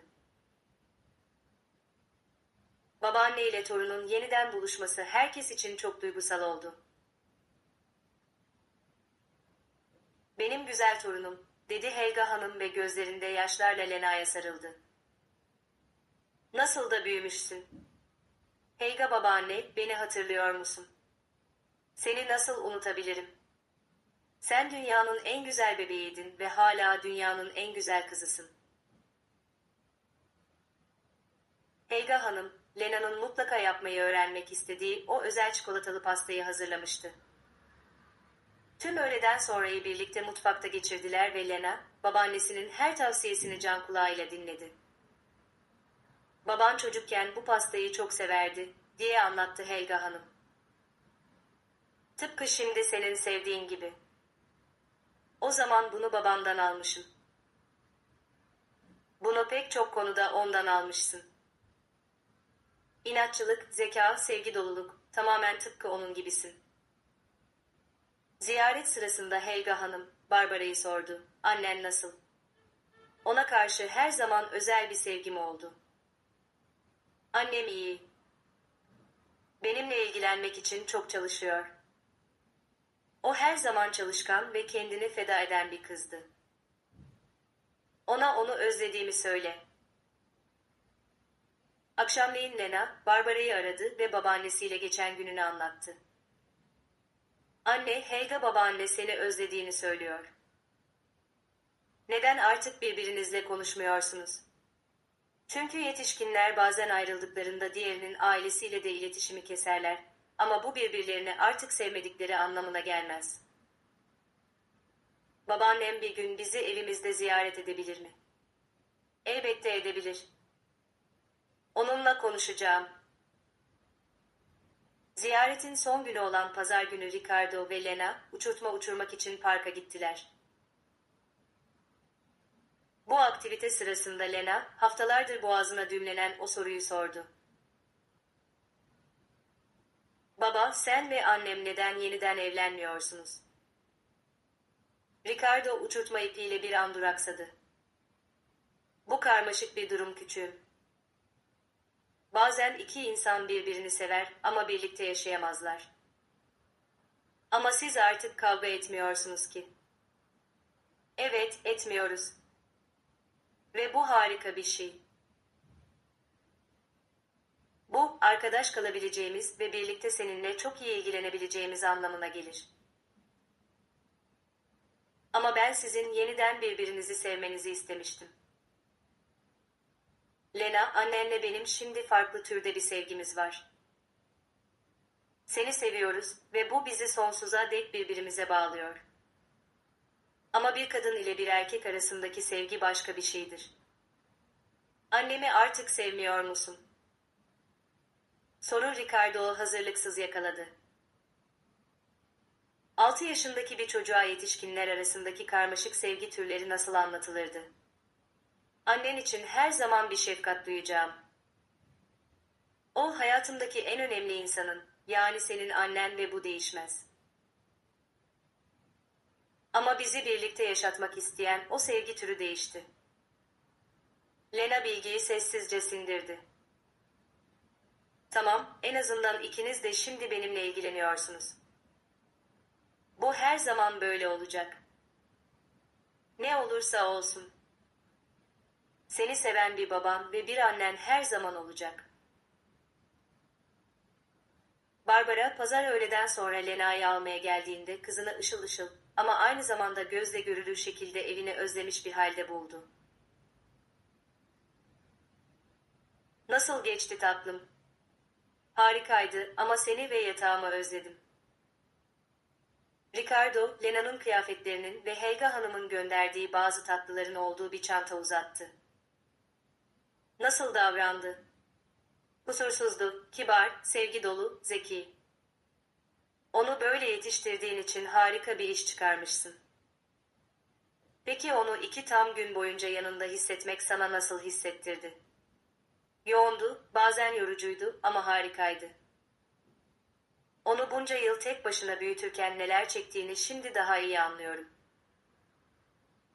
Bekar bir anne olmanın getirdiği zorlukların bu şekilde takdir edilmesi Barbara'yı derinden etkiledi. Ricardo onun yaşadığı deneyimlere karşı bir empati geliştiriyordu. Eve dönüş yolunda Lena, hafta sonunun her detayını anlattı. Çok eğlendiği açıktı ama eve döndüğü için mutlu olduğu da belliydi. Anne, başka bir hafta sonunu da orada geçirebilir miyim? Eğer sen istersen ve baban da isterse tabii ki. Ama senin yalnız ve üzgün olmanı istemem. Ben üzgün değilim Lena. Senin babanla iyi bir ilişki kurduğunu gördüğümde gurur duyuyorum. O gece Lena'yı yatağına yatırdıktan sonra Barbara son ayları düşündü. Ricardo'nun hayatlarına dönüşü korkulan o felaket olmamıştı. Aksine Lena daha mutlu ve dengeliydi. Peki ya kendisi, o nasıl hissediyordu? Ebeveynlik sorumluluklarını paylaşmak bir rahatlamaydı. Lena'nın babasıyla bir bağ kurduğunu görmek bir minnettarlıktı. Ricardo'nun nasıl değiştiğini gördüğünde, ona karşı yeniden filizlenen küçük bir şefkat bile vardı. Ama orada korku da vardı. Tetikte olmayı tamamen bırakma korkusu. Eski kalıpların geri dönebileceği korkusu. Bir şeyler ters giderse Lena'nın hayal kırıklığına uğrayabileceği korkusu. Ancak şimdilik her şey iyi işliyordu ve belki de her günü kendi içinde yaşamak, acele etmeden, kesin kararlar vermeden yavaş yavaş güven inşa etmek yeterliydi. Sevgili dinleyiciler, eğer hikayeyi beğendiyseniz bir başparmak yukarı, beğeni, bırakma ve her şeyden önce kanala abone olma fırsatını değerlendirin. Bu, henüz yeni başlayan bizlere çok yardımcı oluyor. Şimdi devam edelim. Birkaç ay geçti ve Ricardo ile olan bu rutin artık doğal hale gelmişti. Lena hafta sonlarını sırayla her iki evde de geçiriyor ve her iki yerde de her zaman mutlu oluyordu. Barbara, kızın tatillerde babasının evinde birkaç gece geçirmesine bile izin vermişti. En belirgin değişiklik Lena'da gerçekleşmişti. Kendine daha çok güvenen, daha iletişimsel biri haline gelmişti ve yaşına göre etkileyici bir duygusal olgunluk gösteriyordu. Yanında olan ve işbirliği yapan iki ebeveyne sahip olmak, varlığından haberdar bile olmadığı bir boşluğu doldurmuştu. Bu rutin ziyaretlerden biri sırasında beklenmedik bir şey oldu. Lena hafta sonunu Ricardo'nun yanında geçiriyordu. Bir cumartesi sabahı Barbara'yı aradı ve gözle görülür bir şekilde tedirgindi. Anne, sana bir şey anlatmam gerek. Neymiş tatlım? İyi misin? Evet ama garip bir şey oldu. Dün babamın evinin bahçesinde oynarken bir hanımefendi gördüm. Bana tuhaf bir şekilde bakıyordu. Barbara midesinde bir halsizlik ve boşluk hissetti. Nasıl bir bakıştı Lena? Sanki beni tanıyormuş gibi ama ben onu daha önce hiç görmemiştim. Sonra benimle konuşmaya geldi. Ne dedi? Adımı sordu ve Ricardo'nun kızı olup olmadığımı sordu. Evet dediğimde tuhaf bir yüz ifadesi yaptı ve annemin nerede olduğunu sordu. Barbara'nın kalbi hızla çarptı. Bu kişi kimdi ve neden onlar hakkında sorular soruyordu? Peki sen ne cevap verdin? Senin evde olduğunu ve benim babamı ziyaret ettiğimi söyledim. Sonra babamdan uzakta yaşamaktan hoşlanıp hoşlanmadığımı sordu ve anlamadığım bazı şeyler söyledi. Nasıl şeyler? Babamla yaşamamamın haksızlık olduğunu ve belki de onunla yaşasaydım daha mutlu olabileceğimi söyledi. Babasıyla yaşamaya karar veren çocukların durumlarını bildiğini, çünkü bunun daha iyi olduğunu söyledi. Barbara damarlarındaki kanın donduğunu hissetti. Birisi Lena'nın kafasına velayet değişikliğiyle ilgili fikirler sokmaya çalışıyordu. Peki bu konuşma sırasında sen ne hissettin? Kafam karıştı. Yabancı bir kişinin nerede yaşamam gerektiği hakkında neden konuştuğunu anlamadım. Ve senin hakkında sorular sormaya başladığında korktum. Ne tür sorular? Çok çalışıp çalışmadığını, bana kızıp kızmadığını, evde yalnız kalıp kalmadığımı, bu tarz şeyleri sordu. Barbara öfkeden titriyordu. Birisi onun özel hayatını 6 yaşındaki kızı üzerinden soruşturuyordu. Lena, bu konuşma sırasında baban neredeydi? Daireden bir şey almak için yukarı çıkmıştı. O geri geldiğinde o kadın çok hızlı bir şekilde gitti. Ona bu konuşmadan bahsettin mi? Evet, bahsettim. Çok endişelendi ve dedi ki, biri bana tekrar kişisel şeyler sorarsa hemen onu çağırmalıymışım. Bunu bana anlatarak tam olarak doğru olanı yaptın. Bu gerçekten çok garipti. Telefon görüşmesini sonlandırdıktan sonra Barbara hemen Ricardo'u aradı. Ricardo, Lena bana dün onunla konuşan yabancı bir kadından bahsetti. Kati, bunu sana anlattığı için rahatladım. Endişeliydim ve bunu seninle nasıl konuşacağımı bilmiyordum. Sence bu kim olmuş olabilir? Hiçbir fikrim yok. O kadını daha önce hiç görmedim ama sorduğu sorular birisinin bizim aile durumumuzu araştırdığını gösteriyor. Bu beni çok endişelendiriyor. Böyle bir şeyi yapmaya kimin bir çıkarı olabilir ki? Bilmiyorum ama bazı önlemler alacağım. Site yöneticisiyle konuşacağım. Onu kaydetmiş olabilecek güvenlik kameraları var mı diye bakacağım. Gençlik dairesinden Jugendamt birisi mi yoksa bir mahkeme süreci mi bilmiyorum. Ama herhangi bir resmi soruşturma böyle yürümezdi. Bir çocuk üzerinden yapılmazdı. Barbara hafta sonunun geri kalanını huzursuzluk içinde geçirdi. Kafasında çeşitli korkunç senaryolar canlanıyordu. Birisi onun anne olarak yeteneğini mi sorgulamıştı? Ricardo bir şekilde bu işin içinde miydi? Lena pazar günü eve geldiğinde Barbara olay hakkında onu daha detaylı sorguladı. O hanımefendi nasıl görünüyordu Lena? Onu tarif edebilir misin? Yaşlıydı, gri saçları vardı ve çok düzenli giyinmişti. Bir öğretmen gibi ciddi görünüyordu. Adını söyledi mi? Hayır ama bizimkine benzer aileleri tanıdığını söyledi. Bununla ne demek istedi? Aileler, hani anne ve babanın birlikte yaşamadığı ama babanın çocukla iyi ilgilendiği aileler. Lena'nın sözleri Barbara'nın korkularını doğruladı. Birisi onların aile durumunu değerlendiriyordu. Muhtemelen velayet düzenlemesini sorgulamak niyetiyle. Lena, eğer böyle biri seninle tekrar konuşursa ne yapmalısın? Hemen babamı veya seni çağırmalıyım ve ailemiz hakkındaki hiçbir soruyu cevaplamamalıyım. Aynen öyle. Yabancı birinin çocuklara kişisel sorular sorması asla normal değildir. Pazartesi sabahı Barbara, aile hukuku alanında uzmanlaşmış bir kadın avukatla görüştü. Durumu anlattı ve ne tür önlemler alması gerektiğini sordu. Bu birkaç şey olabilir, diye açıkladı avukat. Birisi velayet değişikliği davası hazırlıyor olabilir ya da isimsiz bir ihbar üzerine Gençlik Dairesi'nin, Bugendamt, yaptığı bir soruşturma olabilir. Ne ihbarı? İhmal, istismar, çocuğa iyi bakılmadığına işaret eden her şey.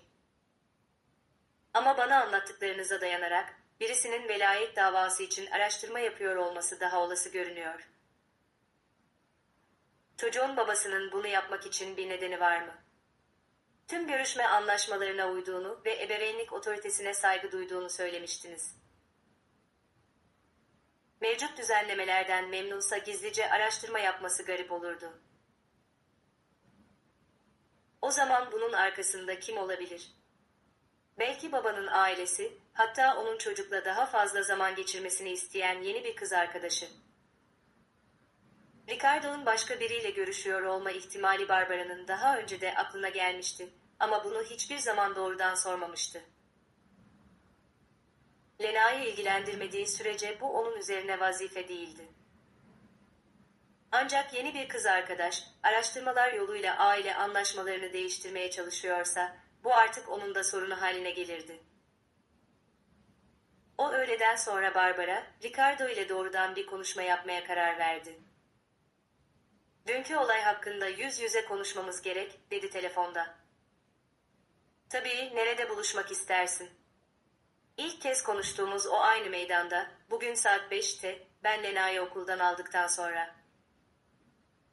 Orada olacağım. Barbara gerçeği öğrenmek konusunda kararlı bir şekilde geldi. Ricardo çoktan oradaydı ve gözle görülür şekilde gergindi. Ricardo, dün hakkında bana tamamen dürüst olmanı istiyorum. Birisi seninle iletişime geçip Lena ile daha fazla vakit geçirmen gerektiğini önerdi mi? Hayır, ben mevcut anlaşmalarımızdan memnunum. Biriyle birlikte misin? Bu direkt soru Ricardo'yu bariz bir şekilde rahatsız etti. Bu neden önemli? Çünkü eğer Lena'nın seninle daha fazla vakit geçirmesi gerektiğini düşünen bir kız arkadaşın varsa, bu araştırmaların arkasında o olabilir. Ricardo derin bir iç çekti. Aslında biriyle görüşüyorum ama o, Lena'nın ve bizim aile anlaşmalarımızın benim için mutlak öncelik olduğunu biliyor. Adı ne? Ne zamandır birliktesiniz? Sabine. Yaklaşık 3 aydır birbirimizi tanıyoruz. Peki Lena ile tanıştı mı? Hayır. Ciddi ve istikrarlı bir ilişki olduğundan emin olmadan Lena'yı kimseyle tanıştırmayacağımı çok net belirttim. Kız arkadaşın bizim geçmişimizi biliyor mu? Neden ayrıldığımızı biliyor mu? Geçmişte sorunlarımız olduğunu ve Lena'nın velayetinin sende olduğunu biliyor. Ama hatalarımın detaylarına girmedim. Barbara, Ricardo'nun dürüst olduğunu hissetti ama yine de anlatmadığı bir şeyler vardı. Ricardo, benden bir şey saklıyorsan şimdi bunu söylemenin tam zamanı. Lena bu işin tam ortasında. Ricardo uzun süre tereddüt etti. Sabine'nin ailesi daha geleneksel bir düşünce yapısına sahip. Çocukların, özellikle de baba maddi olarak istikrarlıysa, esas olarak babanın yanında yaşaması gerektiğini düşünüyorlar. Ve kız arkadaşın buna katılıyor mu? Bunu hiçbir zaman doğrudan söylemedi ama Lena'nın benimle daha fazla vakit geçirmesinin ne kadar güzel olacağına dair bazı yorumlar yaptı. Ne tür yorumlar? Lena'nın yanında daha fazla bulunan bir baba figürü olsaydı daha mutlu görüneceğini söyledi. Neden daha fazla velayet payı için savaşmadığımı sordu. Barbara içinde öfkenin yükseldiğini hissetti. Ve sen bizim mevcut anlaşmalardan memnun olduğumuzu açıkladın mı? Evet, açıkladım ama onun ailesinin nüfuzu ve imkanları var. Bizim durumumuza yardımcı olmak amacıyla araştırma yapmaya karar vermiş olmaları mümkün. Senin haberin olmadan, benim haberim olmadan. Ve Kati, eğer durumun böyle olduğu ortaya çıkarsa bu ilişkiyi hemen bitireceğim. Lena ve bizim ebeveynlik ortaklığımız her türlü kız arkadaştan daha önemlidir. Ricardo'nun sesindeki samimiyet, Barbara'yı onun bu araştırmalara dahil olmadığına ikna etti. Ama durum yine de endişe vericiydi. Bunun kız arkadaşın mı yoksa onun ailesi mi olduğunu öğrenmelisin ve anlaşmalarımıza yapılacak her türlü müdahalenin ilişkinin sonu anlamına geleceğini çok net belirtmelisin. Bunu daha bugün yapacağım. Ve Kati, bilmeni isterim ki eğer birisi senin annelik yeteneklerini sorgulayacak olursa, seni savunacak ilk kişi ben olacağım. Sen olağanüstü bir annesin. Ricardo'nun bu beklenmedik desteği Barbara'yı derinden etkiledi. İstismarcı ilişki döneminde Ricardo, bir kontrol aracı olarak sık sık onun annelik yeteneklerini sorgulamıştı. Şimdi onu bu şekilde savunduğunu görmek, ne kadar çok değiştiğini gösteriyordu. Teşekkürler, Lena'yı tüm bu kargaşadan korumalıyız. Bunu çözeceğim, söz veriyorum. O gece Ricardo, Sabine ile ciddi bir konuşma yaptı. Ricardo araştırmalardan ve şüphelerden bahsettiğinde, Sabine doğrudan herhangi bir dahli olduğunu reddetti ancak durumu annesiyle konuştuğunu kabul etti. Annem, Lena'nın daha geleneksel bir ortamda daha iyi olacağını düşünmüştü, diye itiraf etti Sabine. Kendi başına bir şeyler yapmış olabilir. Sabine, çok önemli bir şeyi anlaman gerek. Lena ve bizim sahip olduğumuz aile düzenlemeleri dokunulmazdır. Dışarıdan gelecek her türlü müdahale kabul edilemez. Ama Ricardo, sence de Lena için eksiksiz bir aileye sahip olmak daha iyi olmaz mıydı? Lena'nın eksiksiz bir ailesi var. Onu seven ve eğitimi için birlikte çalışan iki ebeveyni var. Hepimizin birlikte yaşamıyor olması ailemizi eksik yapmaz. Peki ya bizim ilişkimiz? Lena ortak hayatımızın bir parçası olamaz mı? Günün birinde evet ama önce senin ve aileni koyduğum sınırlara tamamen saygı duymanız gerek. Konuşma netleştirdi ki Sabine ve ailesinin, Ricardo'nun hayat gerçekliğiyle uyuşmayan beklentileri vardı. Ricardo, yeni ilişkisiyle Lena ve Barbara ile kurduğu ailevi istikrar arasında bir seçim yapması gerektiğini fark etti. Ertesi gün Ricardo Barbara'yı aradı. Ne olduğunu öğrendim. Sabine'nin annesi aile durumumuzu değerlendirmek için bir özel dedektif tutmuş. Senin haberin olmadan mı? Tamamen benim haberim olmadan. Sabine ailesiyle bizim hakkımızda konuştuğunu itiraf etti ve annesi de araştırma yaptırarak yardım etmeye karar vermiş. Ve şimdi ilişkiyi bitirdim. Hayatıma giren herkesin aile düzenlemelerimize tamamen saygı duyması gerektiğini açıkça belirttim. Bu yüzden ayrılmak zorunda değildin. Hayır, zorundaydım Kati. Eğer bunu daha ilişkinin başında yapıyorlarsa, Sabine ile birlikte kalmaya devam etseydim neler yapacaklarını bir düşün. Bizim ebeveynlik ortaklığımız riske atılamayacak kadar önemli. Ricardo'nun ailevi istikrarı yeni ilişkisinin önüne koyma kararı, Barbara'ya onun önceliklerinin gerçekten ne kadar değiştiğini gösterdi. Eskisi olsa Barbara'yı suçlar ve bu olayı, neden daha fazla velayet hak etmesi gerektiğini gerekçelendirmek için kullanmaya çalışırdı. Dedektif Lena'yı rahatsız etmeyi bırakacak mı? Evet, Sabine ailesinin tüm araştırmaları derhal durduracağına söz verdi. Eğer durdurmazlarsa yasal yollara başvururuz. Kimse bizim kızımızı rahatsız edemez. Lena artık yabancılar tarafından rahatsız edilmeyeceğini öğrendiğinde gözle görülür bir şekilde rahatladı. Anne, o hanımefendi neden ailemiz hakkında bir şeyler bilmek istedi? Çünkü bazı insanlar, durumu hiç bilmeden diğer aileler için neyin en iyisi olduğunu bildiklerini sanırlar. Ama bizim ailemiz bu haliyle gayet iyi, değil mi? Harikayız. Seni seven ve birbirine saygı duyan iki ebeveynin var. En önemlisi bu. Ve babam artık o kızla birlikte olmayacak. Lena, Barbara'nın düşündüğünden daha fazlasını fark etmişti. Onun bir kız arkadaşı olduğunu nereden biliyordum? Bir keresinde telefonunda birkaç fotoğraf görmüştüm ve bazen üzerinde farklı bir parfüm oluyordu. Lena'nın keskin gözlem yeteneği Barbara'yı bir kez daha şaşırttı.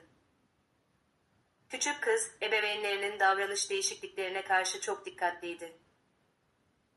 Peki bu konuda sen ne hissettin? Biraz kafam karıştı çünkü senin ve babamın yeniden bir araya gelmesini istiyordum. Bu yüzden onun başkasıyla olduğunu hayal etmek garipti. Ve şimdi artık birlikte olmadıkları için babam adına biraz üzülüyorum çünkü mutlu görünüyordu. Ama aynı zamanda rahatladım da çünkü artık onu başkasıyla paylaşmak zorunda değilim. Lena'nın dürüstlüğü, ebeveynlerinin aşk hayatına dair karmaşık duygularını açığa çıkardı. Yeniden barışma fantezileri kurması ve olası yeni ilişkilere karşı kıskançlık hissetmesi doğaldı. Lena, bilmen çok önemli ki hem ben hem de baban gelecekte başka insanlarla görüşebiliriz. Bu, sana olan sevgimizi değiştirmeyecek. Biliyorum ama şu an için sadece siz üçünüzün olmasını tercih ederim. Ben, sen ve babam. Üçümüz mü? Evet, bizim küçük ama eksiksiz ailemiz. Lena'nın aileyi bu şekilde tanımlaması Barbara'yı derinden etkiledi. Küçük kız, geleneksel modelden sapsa bile aile durumunu eksiksiz ve tatmin edici olarak görmenin bir yolunu bulmuştu. Olaydan birkaç hafta sonra hayat normale döndü. Lena, her iki ortamda da her zaman mutlu bir şekilde ebeveynlerinin evleri arasında gidip gelmeye devam etti. Ricardo saygılı ve işbirlikçi davranışını korudu ve öncelikler konusundaki dersini aldığını gösterdi. Düzenli telefon görüşmelerinden birinde Lena, Barbara'nın dikkatini çeken bir yorumda bulundu. Anna Lena anne babasının ayrılacağını söyledi. Peki sen bu konuda ne hissediyorsun? Onun adına üzülüyorum ama aynı zamanda bence kavga eden evli ebeveynlere sahip olmaktansa, birbirine saygı duyan ayrılmış ebeveynlere sahip olmak onun için belki daha iyidir. Neden böyle düşünüyorsun? Çünkü sen ve babam benim önümde hiç kavga etmiyorsunuz ve konuştuğunuzda konu hep benim için iyi olan şeyler oluyor. Anna Lena ise anne babasının her konuda, hatta kendisi hakkında bile kavga ettiğini söylüyor. Lena'nın gözlemi, onun çok temel bir şeyi anladığını gösteriyordu. Aile ilişkilerinin kalitesi, resmi aile yapısından daha önemliydi. Doğru kararlar verdiğimize inanıyor musun? Evet, inanıyorum. Belki birlikte yaşamıyorsunuz ama benimle birlikte ilgileniyorsunuz. Ve benim için önemli olan da bu. Aylar geçti ve aile rutine iyice oturdu. Lena 7. yaş gününün eşiğindeydi ve Barbara ile Ricardo birlikte doğum günü partisini planlamaya başladılar. Okuldaki tüm kız arkadaşlarıyla birlikte parkta bir parti istiyor, dedi Barbara planlama görüşmelerinden birinde. Peki ne tür bir dekorasyon istiyor? Prenses teması ama maceraperest prensesler. Şu sıralar güçlü ve bağımsız olmak istediği bir dönemde. Ricardo gülümsedi. Anlaşılan gerçekten annesine çekmiş. Bu yorum aralarında uzun zamandır var olmayan bir yakınlık anı yarattı. Barbara, Ricardo'a karşı yeniden gerçek bir şefkat geliştirdiğini fark etti. Romantik değil, karşılıklı saygı ve ebeveynlik ortaklığına dayanan bir şefkat. Ricardo, sana bir şey sorabilir miyim? Elbette. Aramızdaki şeylerin bu şekilde gelişmiş olmasından pişman mısın? Soru Ricardo'u hazırlıksız yakaladı. Her gün. Ama şu an vardığımız noktadan pişman değilim. Bence biz, genç ve işlevsiz bir çift olmaktansa ayrı yaşayan ve olgunlaşmış daha iyi ebeveynleriz. Ben de katılıyorum. Ve değiştiğin için minnettarım. Böylece farklı da olsa bir aile olabiliyoruz. Kati, sana uzun zamandır üzerinde düşündüğüm bir şeyi söyleyebilir miyim? Evet, lütfen. Sen tanıdığım en cesur kadınsın. Sana zarar verdiğimi fark ettiğimde benden kaçmak, Lena'yı tek başına büyütmek, geri döndüğümde bana ikinci bir şans vermek. Tüm bunlar çok saygı duyduğum bir güç gerektiriyordu. Ricardo'nun sözleri Barbara'yı derinden etkiledi. Ricardo ilk kez onun gösterdiği cesareti açıkça takdir ediyordu. Teşekkürler. Ve sen de çok değiştin. Geri dönen Ricardo, saygı duyabileceğim ve güvenebileceğim bir insan. Lena'nın doğum günü partisi tam bir başarıydı. Ebeveynler onları izlerken çocuklar parkta koşturuyordu ve birkaç kişi, ayrılmış ebeveynlerin bu kadar uyum içinde birlikte çalıştığını görmenin ne kadar güzel olduğunu belirtti. Siz bir örneksiniz, dedi Lena'nın bir okul arkadaşının annesi. Çocuğun iyiliğini yetişkinlerin kişisel meselelerinin önüne koymanın mümkün olduğunu gösteriyor. Parti sırasında Lena mumları üfledi ve bunu yaparken içinden sessiz bir dilek tuttu. Barbara ne dilediğini sorduğunda şöyle cevap verdi. Ailemizin olduğu gibi mutlu kalmaya devam etmesini ve seninle babamın sonsuza dek arkadaş kalmasını diledim. Bu dilek Lena'nın kurdukları aile yapısında huzuru ve mutluluğu bulduğunu gösteriyordu. Artık ebeveynlerinin romantik bir şekilde barışmasına dair fanteziler yoktu. Aksine gerçekliğin olgunca bir kabulü vardı. O gece Lena oynamaktan bitkin düşüp uyuduktan sonra Barbara kat ettikleri yolu düşündü.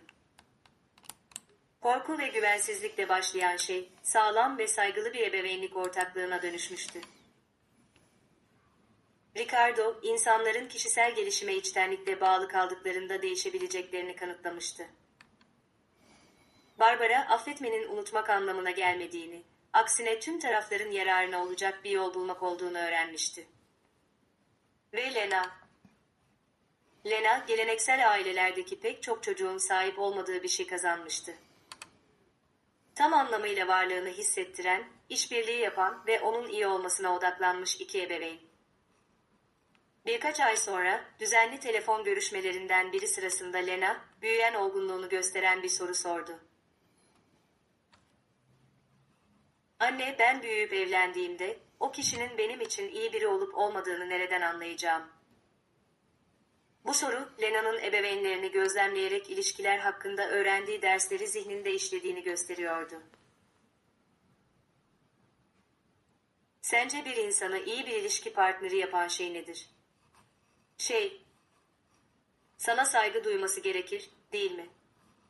Ve seni kontrol etmeye çalışmamalı, ayrıca kızgın olduğunda bile kibar olmalı. Bunları nerede öğrendin? Seni ve babamı izleyerek. Ayrılmış olmanıza rağmen birbirinize saygı duyuyorsunuz. Ve bir konuda farklı fikirde olduğunuzda kavga etmek yerine konuşuyorsunuz. Bir de ilişkide hata yaptığında özür dilemek ve tıpkı babamın yaptığı gibi değişmeye çalışmak gerekiyor. Lena'nın sağlıklı ilişkilere dair bu anlayışı yaşına göre büyüleyiciydi. Aile deneyiminden çok değerli dersler çıkarmıştı. Peki ailemizle birlikte kendini mutlu hissediyor musun? Çok. Belki diğerlerinden farklı ama o bizim ailemiz ve benimle ilgilenme şeklinizi seviyorum. Lena büyüyüp olgunlaştıkça aile içi düzenlemeler de doğal bir şekilde gelişmeye devam etti. Ricardo, Barbara ile birlikte veli toplantılarına katılmaya başladı. Noel ve doğum günü hediyelerini koordine ediyorlar ve Lena'nın eğitimi hakkındaki önemli kararları birlikte alıyorlardı. Etraflarındaki insanları en çok etkileyen şey ise Lena'nın mutluluğunu her türlü kişisel kırgınlığın üzerinde tutmayı nasıl başardıklarıydı. Bu durum, her iki tarafında olgunluk ve kararlılık göstermesi halinde ortak ebeveynliğin nasıl yürüyebileceğine dair yerel bir örnek haline gelmişti.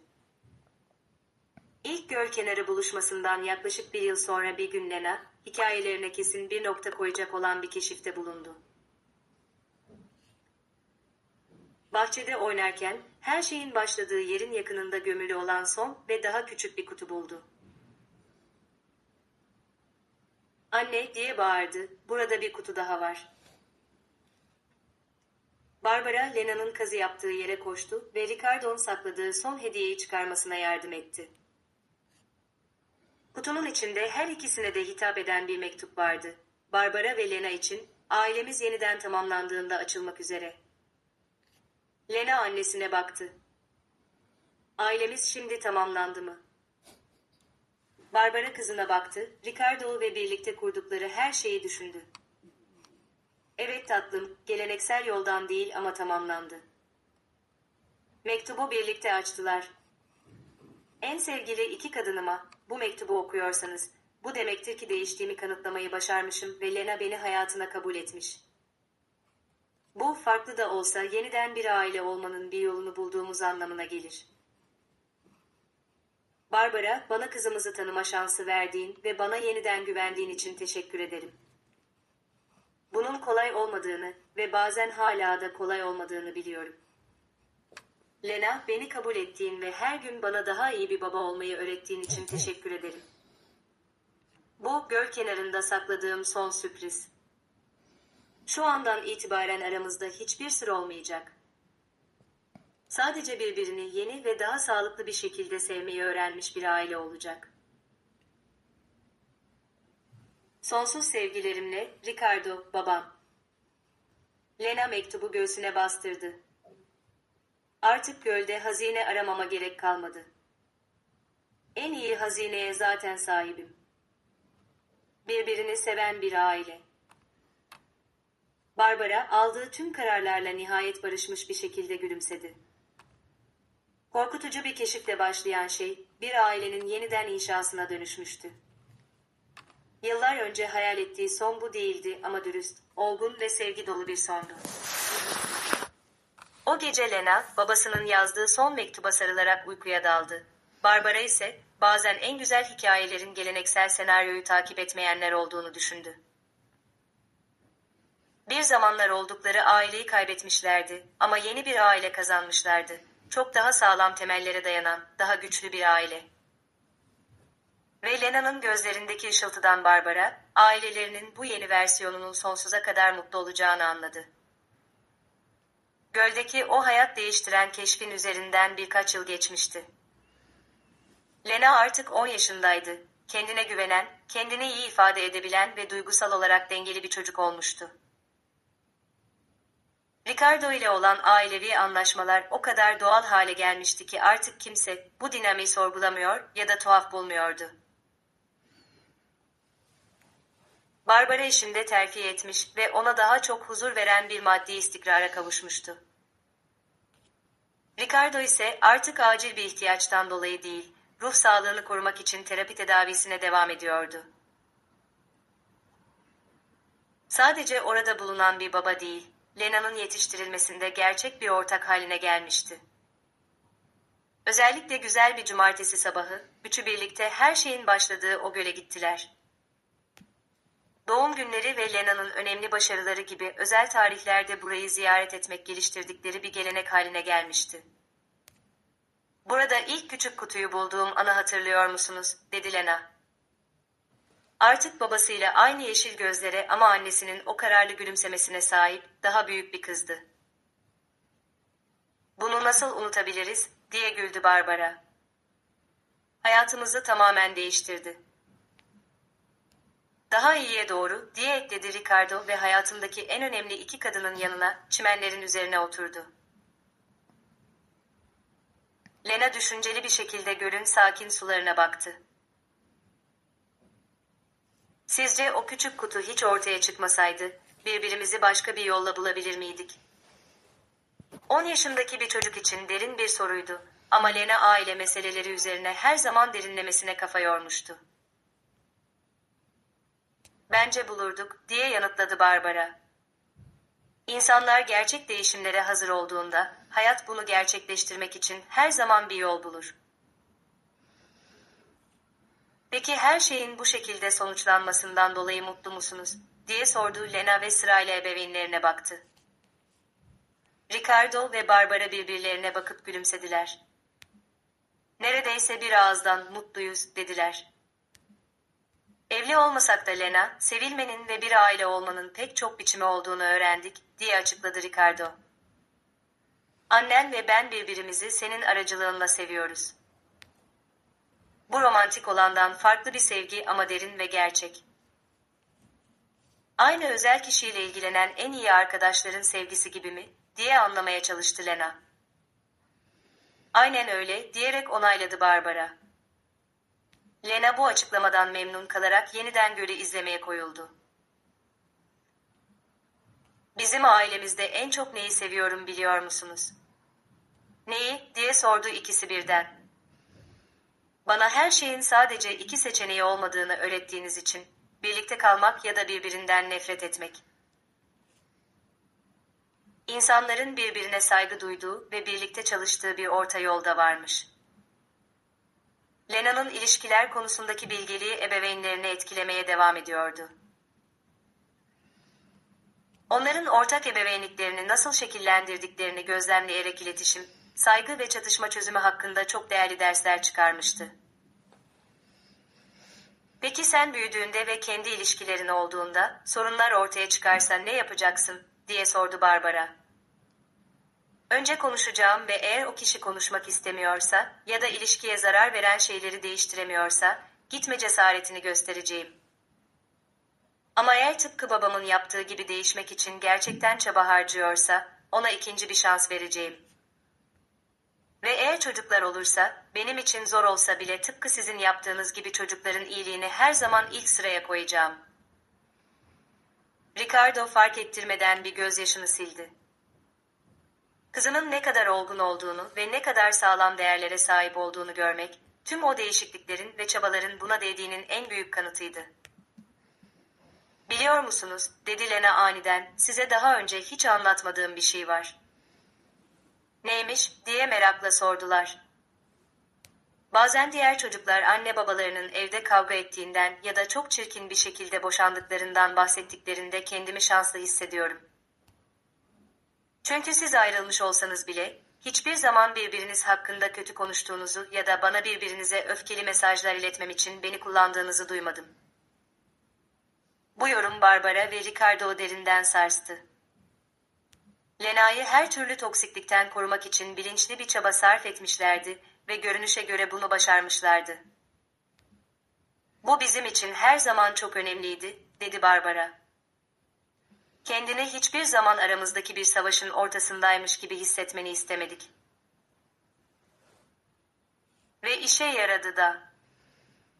Okulda çocuklar anne babalarının sorunlarından yakındıklarında, her zaman sizin bunun farklı bir şekilde de yapılabileceğini gösterdiğinizi düşünüyorum. O anda üçü birden içlerinden gelerek birbirlerine sarıldılar. Geleneksel olmayan ama içtenlikle sevgi dolu ve birbirine bağlı bir aile kucaklaşmasıydı bu.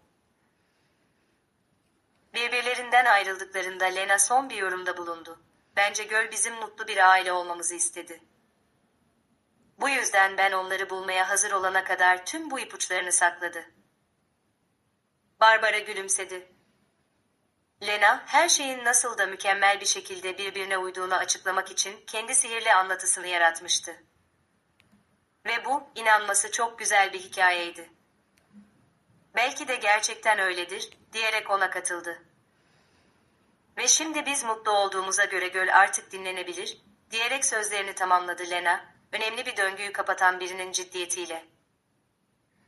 Ortak yolculukları hakkında her biri kendi düşüncelerine dalmış bir halde, sakin suyu seyrederek birkaç dakika daha kaldılar.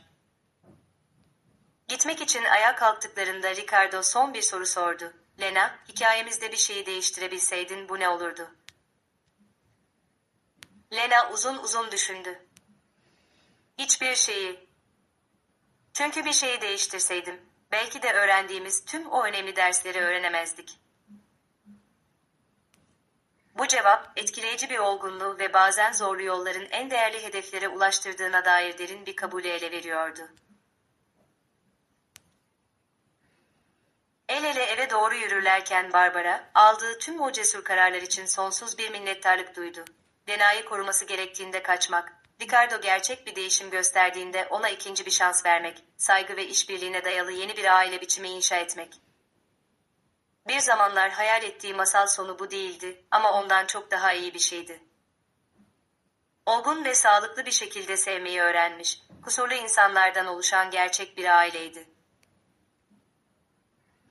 Ve her iki ebeveyninin arasında ışıldayan Lena'ya baktığında Barbara, tüm o gözyaşlarının, korkuların ve güvensizliklerin buna değdiğini anladı. Çünkü bazen en güzel hikayeler hiç hata yapmayan mükemmel insanları anlatmaz. Aksine öğrenen, büyüyen ve sınırlarından daha büyük sevmeyi başaran kusurlu insanları anlatır. Ve üçünün birlikte yazdığı hikaye de tam olarak buydu. Şimdi bu dokunaklı hikaye hakkında ne düşündüğünüzü bize anlatın. Sizce Barbara, Ricardo'a ikinci bir şans vererek doğru kararları verdi mi?